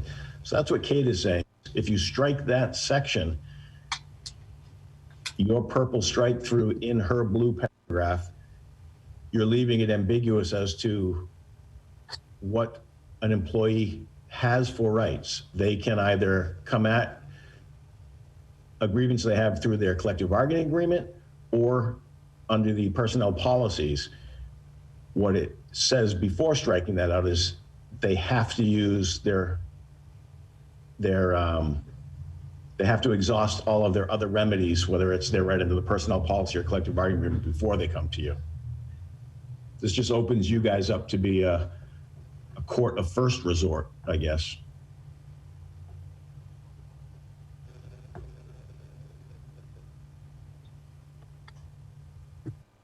It's our turn. Okay. My opinion, I think the board should be able to hear the concerns of an employee before it gets out of hand. But there are processes, Joe, within their contract that they're held to go through. And if you present a policy that is ambiguous, Kate's point is they've got to go through their contract rights, whether it's, a union employee or a personal services contract employee.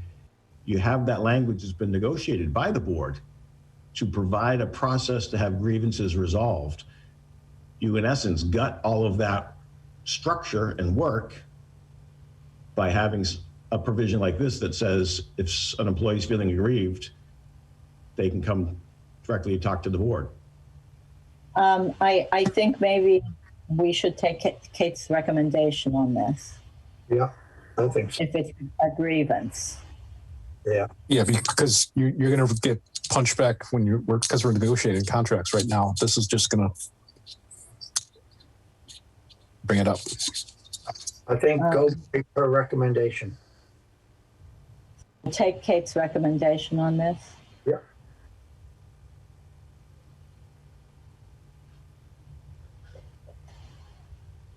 All right, hearings before the board.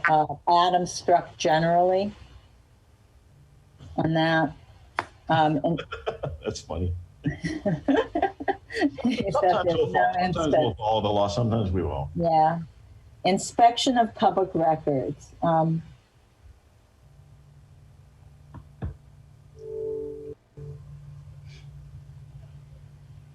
And again,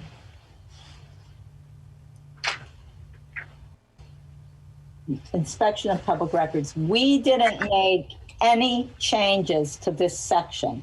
Everything that you see here is either Adam or Kate.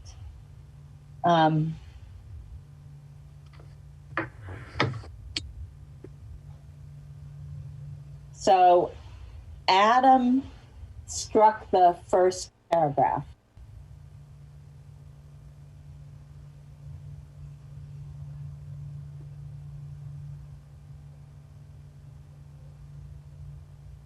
And okay. So that's what he did.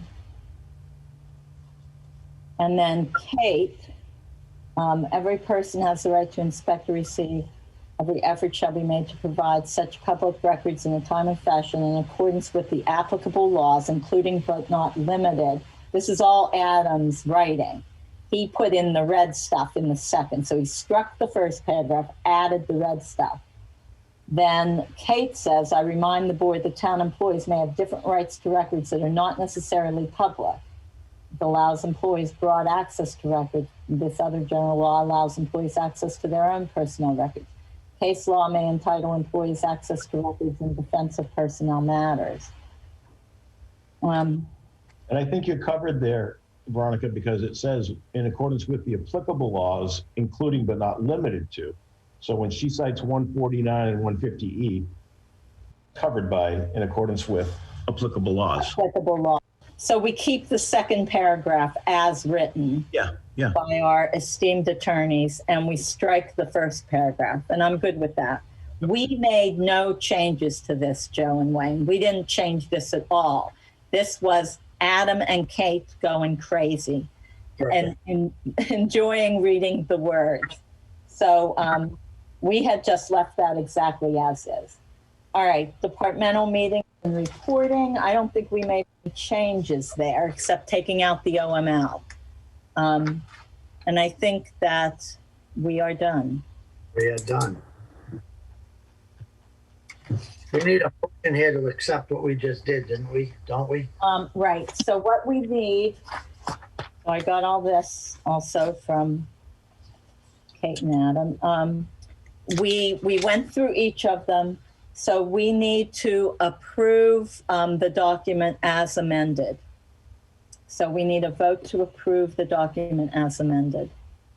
I make a motion, we approve the Town of Townsend Board of Selectmen operating policies and procedures as amended. Is there a second? I'll second. I do have a question. Yep. Since we made the amendment, does this have to be voted on 2 more times? That's interesting. Procedure. So it's on the screen. Procedure to establish policies and procedures. Draft policies and procedures shall be placed on the agenda for any regularly scheduled meeting of the board. Drafts should be in writing and may be introduced by a member of the board, the town administrator, or by request of a department. Upon receipt of a draft, the board may choose to discuss the policy immediately or schedule the discussion for future. The board may schedule any hearings or meetings it deems necessary for discussion, should encourage the administrator to distribute the draft.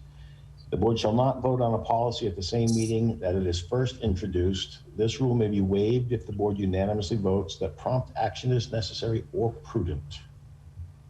So this isn't the first time it's been discussed. It's the second, and this is after council has provided its comment. So I think you've met the standard that it be a second meeting. And if you feel like you didn't, then you could vote unanimously that it requires prompt action. I asked Kate this question, Wayne, and she said that because we had done it once and gone through it and they had reviewed that we could vote to approve amended. I didn't know if we had to make the changes and then at the next meeting approve all the changes. She said, no, you could. That's why I was asking. Approve as amended. Yeah. Oh, I stand with my motion. And there was a second, so this was discussion. Any other discussion? Then all those in favor? Joe Shank, yes. Wayne Miller, yes. Veronica Kell, yes. All right, so Wow, that was doc and make those changes.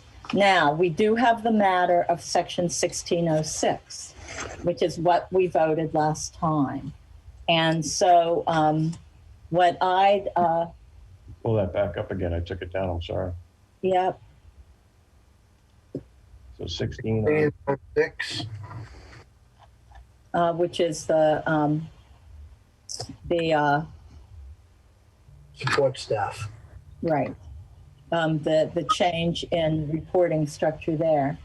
So if Joe and Wayne, if you're okay with me being the liaison when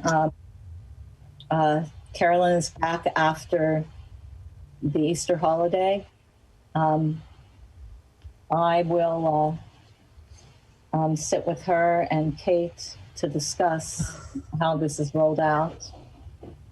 I was also going to look at the job description because it makes a difference there and define which are straight line to us, which duties are dotted line to the TA, and which duties might need to be reassigned somehow, depending. So, but I was going to work with Kate on that, if you guys are good with me doing that. I'm okay with it. Madam Chair, can I be involved in that discussion as well with you and Kate? Just because I'm going to be involved in whatever that ultimate decision is. I was hoping to hear from Kate today because there was a zero piece to this that involved you. So I have to talk. Pardon me? I didn't hear what you said. A what piece? I have my numbers written down, 1, 2, 3, 4, and then there was a zero, which involved you, in how does this happen? So, yeah, we'll talk to Kate and see what makes sense. Yeah, Does that answer the question, Jim? Get the answer once you've talked to Kate. Here's what I have to ask you. Did you talk to Kate yesterday evening after about 5 o'clock? Yes. I spoke to her this morning. You spoke to her this morning. Which is after 5 o'clock yesterday, so yes. So my presumption was that I was going to be a party to that conversation, but we can talk about it offline. And you may be. She had to talk to you, and then she was going to talk to me, but she never talked to me. So I assumed because of you being out today that she never got to you. Is this making sense? It would make sense if we just all got on a call and talked about it. Yeah. Adam, Yes. So I'm going to go right back to the same question that I may have had at the beginning. Okay, if I get it, talking with counsel, Jim's talking with counsel, everyone's having the time talking to counsel, but I would say me and Wayne are sitting here like two dunces on a log. Like, what is everybody talking about? Is it something that we can't talk about now, or is it something that we should know about? It's something that, from my perspective, is something that you've been advised about. And this is more about how this change is going to affect all of that. Okay, that's all right. Perfect. And so I would go one way based on what Kate talked to Jim about versus going another way based on that. So do you want to look at this right now? It isn't we're at 8 o'clock already, aren't we? Yeah, no, I mean, my opinion, I think, Ronnie, if you want to do that and talk with Kate, and then Jim and you and Kate, you all discuss what you got to do, and then we finalize it. I don't see any reason for us to get into a long drawn out thing about that tonight. You guys have. Okay, on this, Jim, let me just say on what you just had up on the screen, I have straight lines. I have straight lines, dotted lines, question marks, circles. Okay. And this is also something that I needed to get to Kate as well. Okay. So part of I think that's number 4 on my list of things to do. So. And I'm going to dump it right now into the shared file, just so Wayne and Joe have access to the job description. Yes, good idea. Thank you. And Jim, I'm going to find that under documents, right? When I go under Board of Selectmen. I'm trying to look at it. Oh, we've got a job description one going, it looks like. So I'm going to put it in there, I think. Yeah, that makes sense, I think. Job description. But I would look under documents first, right? You and I can chase tomorrow, yeah. Yeah, I see job description. Okay, yep. All right, good. I'll learn this. I'll get there, believe me. All right. All right, so let me find the next one is goal setting. And I have a new document. What I had done and what was in the, this might be the point where you want to share. I'm going to do a point of view corner. This might be where I want to bring up where I want to screen share. All right, so what I had done is I had written out and all of when we went and talked about what our goals and objectives is at the last meeting where we discussed this, I had written, okay, I can't. I have that document on my screen if you want that, Veronica. The one you created that has Jim, Wayne, Joe, Veronica. Okay, so yeah, you want to put that up there? Sure. That might be good. And then I'll screen share mine. Okay, so these were all the goals that we identified. So what I was hoping to do was to take each one of these or to have, I'm hoping Joe and Wayne and you too, Jim. I mean, if you had looked at these and said, okay, I can write this as a goal. And we have the other paper, the evaluation tool that Jim had brought forward. And that's the one that I have edited with my goals. I had kind of done it by putting just lines in, but I hadn't put, SMART goals, the measurable piece, the time piece, all of that wasn't in there. So, I mean, SMART goals mean they're specific, they're measurable, they're achievable, they're relevant, and they're time bound. So can I share mine, Jim? So this is the one you were talking about where you just took Yes. and kind of chucked them into the old form. Right. Yep. But chuck them in a little bit differently. So I had munged with it, but it's kind of a work in progress. So let me try sharing my screen and let me see if I can bring up what I did. So I added to that. I put up the one that didn't have much in it, but I added to it. So if you look at what you had under legislative relations, and I don't know that this is the right place for it, I put maintains a shared calendar. By June 1, each selectman can view the TA's daily Outlook calendar, including days not in office, meaning scheduled vacation, appointments, things like that. So that if Joe wants to know whether you're in today, he can see your calendar and know whether you're in today. And I can share mine. I mean, we should all share all of our calendars, really. But since this isn't our evaluation, I didn't put that in there. And then maintains a shared correspondence folder for each BOS meeting. By June 1, meeting files, mail, employee documents, et cetera, are accessible in SharePoint. Well, that's pretty much there now. And this might be something, the second one, that isn't really going to be you, Jim. It will be the staff person, the executive assistant. And I think, Veronica, if we actually change that to board relations instead of legislative doesn't apply at all. Okay, so this is really about board relations. You're right. I put what was there before, Yep. And just left it. So, and then any comments? The blank form you gave us isn't what you're showing. That's what you did. Well, I had put it, you have, it should be, what I added, what you have is maintain shared calendar, maintains a shared correspondence folder. So I took my goals and I kind of wrote them in here, but not as specifically. I didn't want to put stuff in there. I didn't want to break open meeting law. I didn't know how to show what I wanted to do versus, so we're doing this here. So it might be that it's next week till you actually get your goals, Jim. So just so I'm clear, Veronica, so what you're screen sharing is the old form with a further revision of the document that's in the shared file now. Correct. You had bulleted just maintain shared calendar, maintain Yes. correspondence, and this is more fleshed out, but these are just specific to your goals, not the ones that appear on lists. I didn't do anything with yours or Joe's, Gotcha. or at least I don't think it got funky towards the end. So let me finish going through mine, and then if everybody else wants to put stuff in, we can put it in here. I don't know how to do this without breaking open meeting law. What I can do, because you have already all articulated your goals, that sheet that I just shared that had Jim, Joe, Wayne, Veronica, Yeah.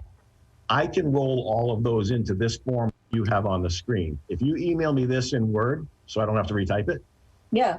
I can then roll Joe's and Wayne's and mine into this. And then at the next meeting, people can pick and choose if they like how it looks, if they want to combine things, or if they think something's not quite clear enough. Then we'll have everything on one piece of paper instead of having 3 separate documents. I like your idea. Right. The public relations, this was in there already, Jim, Yep. from what you gave. It's not really my goal, but it's not a goal. So I left it there. Then I put mine in, monitoring of budget administration during the year, evidenced by quarterly expenditure reports made available to and reviewed with the Board of Selectmen. And I put and the Finance Committee. I don't know if that's appropriate or not. Seems, why wouldn't they get that too? And these things that are here came out of the two places, the charter and the budget policy. Yep. Because one of my goals is, it's like the fifth one down, budget policy followed as outlined in the charter and policy including for the Capital Planning Commission. So CSIP capital planning meets as required in the charter and the policies, evidenced by Capital Planning Committee seated in October. After that, it's kind of out of your hands. But even that's out of my hands because I don't appoint them. So, Well, that's true too, but you can see that they're appointed. but I can't be evaluated on whether or not we have people step up and volunteer for a committee. So those are the types of comments I'll offer back. Okay, that's fair game. All right, the next one follows the budget policy and budget guidelines specified in the charter. And then I pulled these right out of there using the dates that are in there. Yep. Going on, managerial skills. This one was mine, all documents up to date, meaning the master plan. You can't really do that, but I have you organizing the completion of town-wide documents. So provide the Board of Selectmen with bi-monthly, every other month reports beginning in June on completion status of the master plan. So that means you're touching base with the other people. Yep. And anything that is required from us, the Board of Selectmen, to support the completion of these documents. You can't complete them. You can't, same as what you said before. Right. You can't, but the next one, union negotiations completed in a reasonable time. And so again, you can't, whether they vote or not isn't up to you, whether they vote positively or not. So you can't be held to that, but you can hold all the meetings required for successful union negotiations, evidenced by votes for all contracts for the unions. And I put by the start of fiscal year 22, July 1st. And I picked that date because that's when the budget starts that we're working on. I've seen goals like this before, and I offer the same comment that I'll offer you now. I can settle a contract really expeditiously, but I have an obligation to be more judicious than just expeditious. So when we have time-defined collective bargaining goals, I just think it's kind of a setup for me to either meet the goal and do a bad deal or hold to what's appropriate at the table and go beyond that date. So we can talk about that further, but it's. Well, I guess I would say some of these contracts are out by 2 years or 3 years, and yeah, and they've been offered settlements that they've chosen not to accept, and those are settlements approved by the board. So I can't be made responsible for the fact that the union was brought to the table, brought to the water, but chose not to drink. That's the point I'm making, Joe. Well, so I was trying to do that by saying that evidence by votes. The votes don't have to pass because you can't control whether they choose to take it or not. right. Maybe this is the line that has to be changed. Yeah, I know what you're going for. I just want to make it good, Okay. good measurable language. All right, so we can work on that. I mean, and then there's a couple here that the first one, leadership provided by employees who he should direct supervision over, evidenced by quarterly meetings. This is mine, and this is one of my goals. I think it was my last one. It's quarterly meetings of each department and its board commission, scheduled on a rotating basis. So 1 to 2 departments are at each Board of Selectmen meeting beginning in June. So, in other words, I would want the planning and zoning and those boards to meet with us every, 3 or 4 months. So we have some idea of what's going on. And this has been attempted a lot of different ways. So that's kind of a coordination thing. Sure. And then this one, coordination of programs, activities when applicable. adheres to town departmental policies and other regulations. I left them in there. Those were in there, but they aren't really mine. I would remove them. They're not smart at all. No, they're not. Those are dumb goals. Okay, the next one, that's not nice to say. Staff development, growth, and recruitment, evidenced by uniform practice for hiring provided to the Board of Selectmen by June 1st. A schedule for anticipated staff development trainings provided to the Board of Selectmen by June 1st. And this was kind of, I think, on yours, be more deliberate about quarterly trainings for staff. So to kind of like get it laid out, when is this going to happen? When do you plan for it to happen? That was one of yours in a sense, but I just rolled with it. And agendas for monthly staff meetings provided to the Board of Selectmen on the 1st of every month. What does evidence by a uniform practice for hiring mean? That means that I copy the personnel policies and give them to you? No, it means when there's an open position, what happens? Yeah, maybe you do copy that and give it to us. What happens? Who gets the resume? How does the posting happen? Who gets the resume? It's that kind of stuff. How is it determined how the person is interviewed? How is the Board of Selectmen rolled into interviews? How do we know that when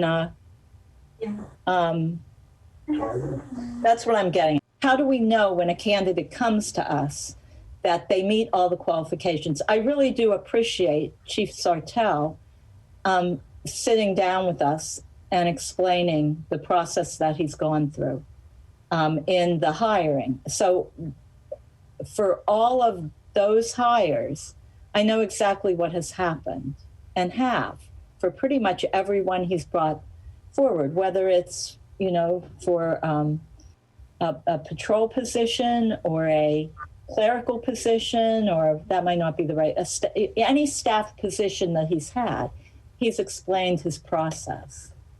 I want to know that process and why this is a good candidate, not just we have an empty seat, we have to fill it.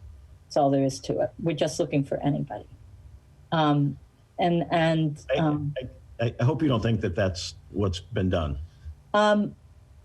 Not entirely. No, I don't. But I'm just saying this is what I want to have a uniform practice. So it comes one way from one department, comes another way from another department. And do we get to see the resumes of the candidates that are being interviewed? Do we get to know the candidates are being interviewed? Oftentimes, we don't even know the candidates are being interviewed or that resumes have come in for the position. That's where it'll be helpful to have the personnel policies discussion, because they do come from a variety of different angles at you, because we have a variety of different structures. We have elected boards, we have appointed boards, we have department supervisors, all of which are detailed in the policies as to what their role is or what their process is in terms of recruitment and hiring. So it seems like it's coming from a variety of angles, because it is, and that's pursuant to the policy. So I agree that the policy could be cleaned up and tightened up, but right now, so maybe that's what I'm saying. Maybe that's the goal. Yeah. So anyway, so those are mine. I got you. And so if Wayne and Joe, if you guys could go through and look at what you have there, and we could get these in. Remember, and the other thing is I started putting more things in, especially under budget. And then I thought, but wait, we have to review you by the end of December. So we're really only looking at 6 months, really, 7 months worth of, because the review cycle by contract is the end of December. Yeah. So when I started putting things in, for January, I thought, no, I can't put things in there for January, because that would be writing new goals. So I guess I might be confused, but that's okay. That happens when you get older. So Jim, you mentioned you have the sheet that has everything that you, Can I share that, Monica? Do you mind? Yeah, yeah. Yes. so you're going to take everything that we discussed, that we have the document here, you're gonna put it onto this file, onto this, and then we're gonna work off of that? Is that what you're saying? Right, so this, on the screen there, Joe? This I don't see anything. Oh, I didn't hit share, that's why. Okay, so right here, this is stuff that came out of the discussion where you set out what your goals are. So what Yeah. happened with Veronica's, I'm gonna take that form that she just went over, Yeah, and I'm gonna roll all of your goals into the appropriate places where they fit on that sheet. okay, We'll do the same for Wayne's and mine. And then at the next meeting, we'll have everybody on that one sheet. And some of it might be duplication. We'll say, you know what, this is the same as this, so let's make it one and clean it up. So and then we're gonna vote on that as, yep, these are the goals, boom, and we're done. okay, Yeah, that sounds good to that me. sounds good. Okay.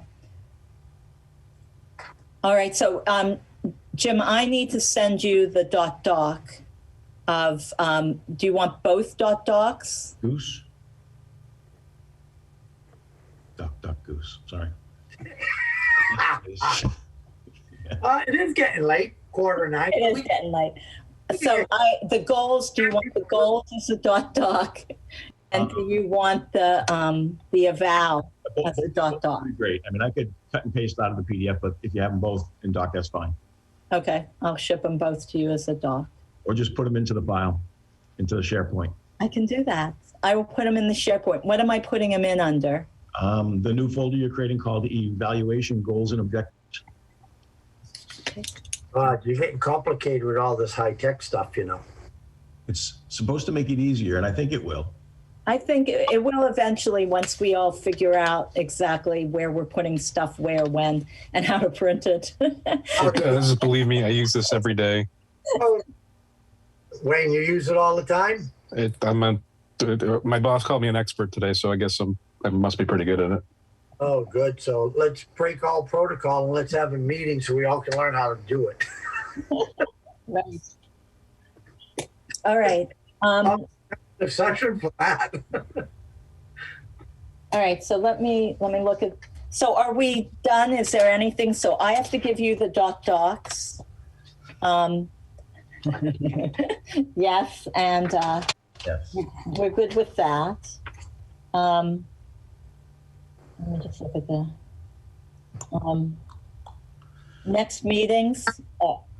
Not quite done yet. I want to do liaison reports and announcements in next meeting. So we already have that, the 6th and the 13th, which will be mainly budget and warrant. Yep. Unless there's something that comes in. Off the top of my head, I can't think of, and your evaluation, this discussion, the completion of this discussion next week. Yeah, if we can keep it to a minimal for the next two meetings, just so we can concentrate on the budget, and if we have to do any appointments or whatever, make it so we can concentrate on it and not get tied up till 11 o'clock at night. Right, I agree. Okay, so we're good with that. So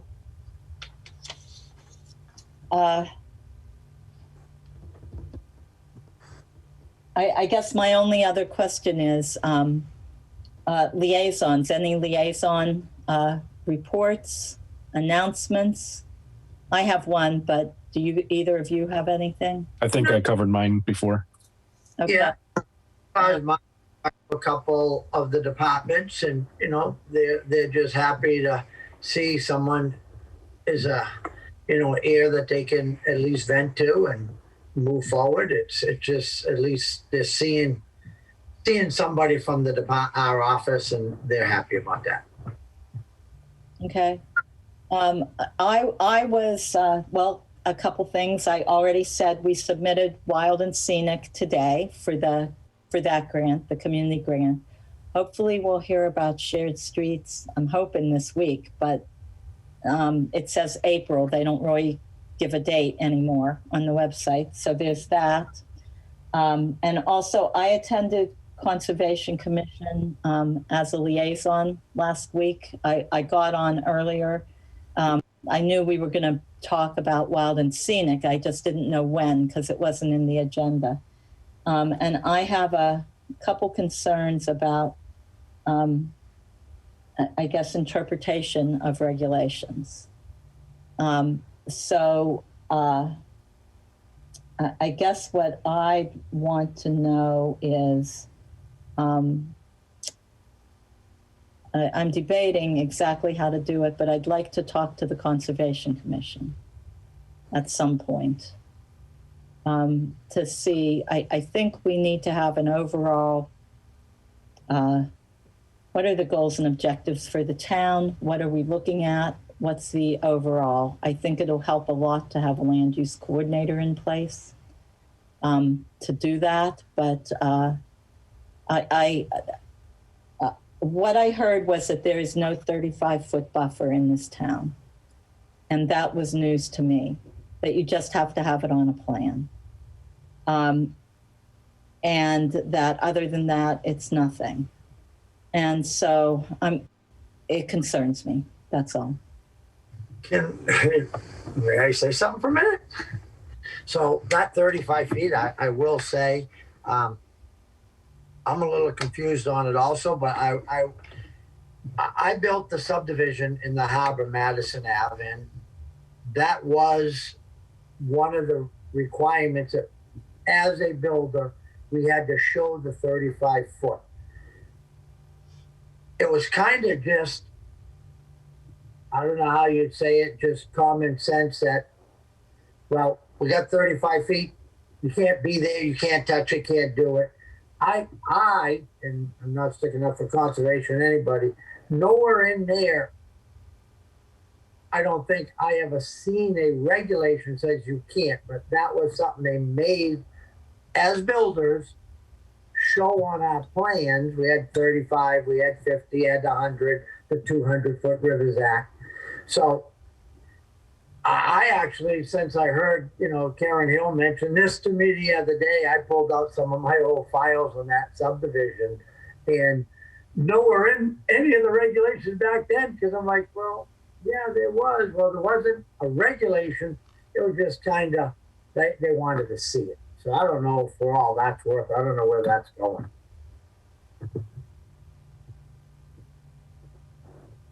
Neither do I.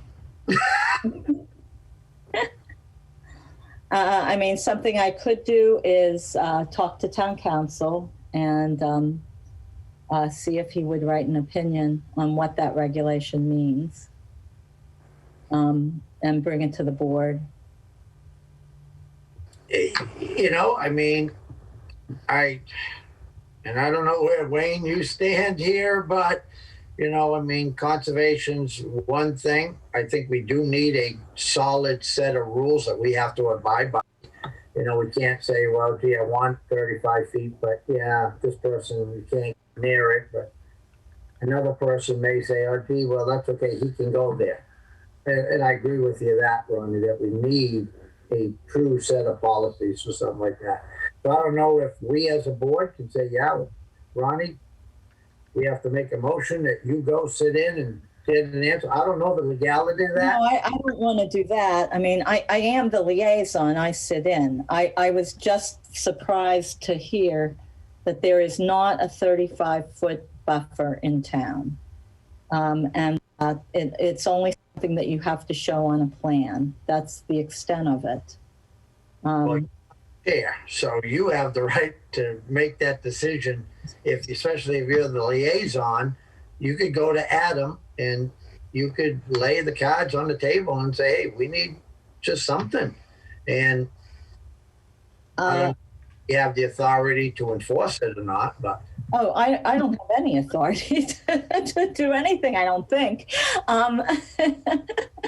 No, I just, it surprised me to hear. It's the first effort of it too. So I don't know much about building codes and everything, but first I've heard. I mean, right now that we have the Wetlands Protection Act on the state level that does not have a 35-foot. That is correct. We have a local bylaw that does not have a 35-foot. That is correct. We have local regulations, a portion of which is an NOI checklist sheet that references that you have to show 35-foot buffer on your plans. It's more than a checklist. It's section 150-2K7. So it is a regulation in the that is part of the bylaw in a sense. It's a regulation. To show.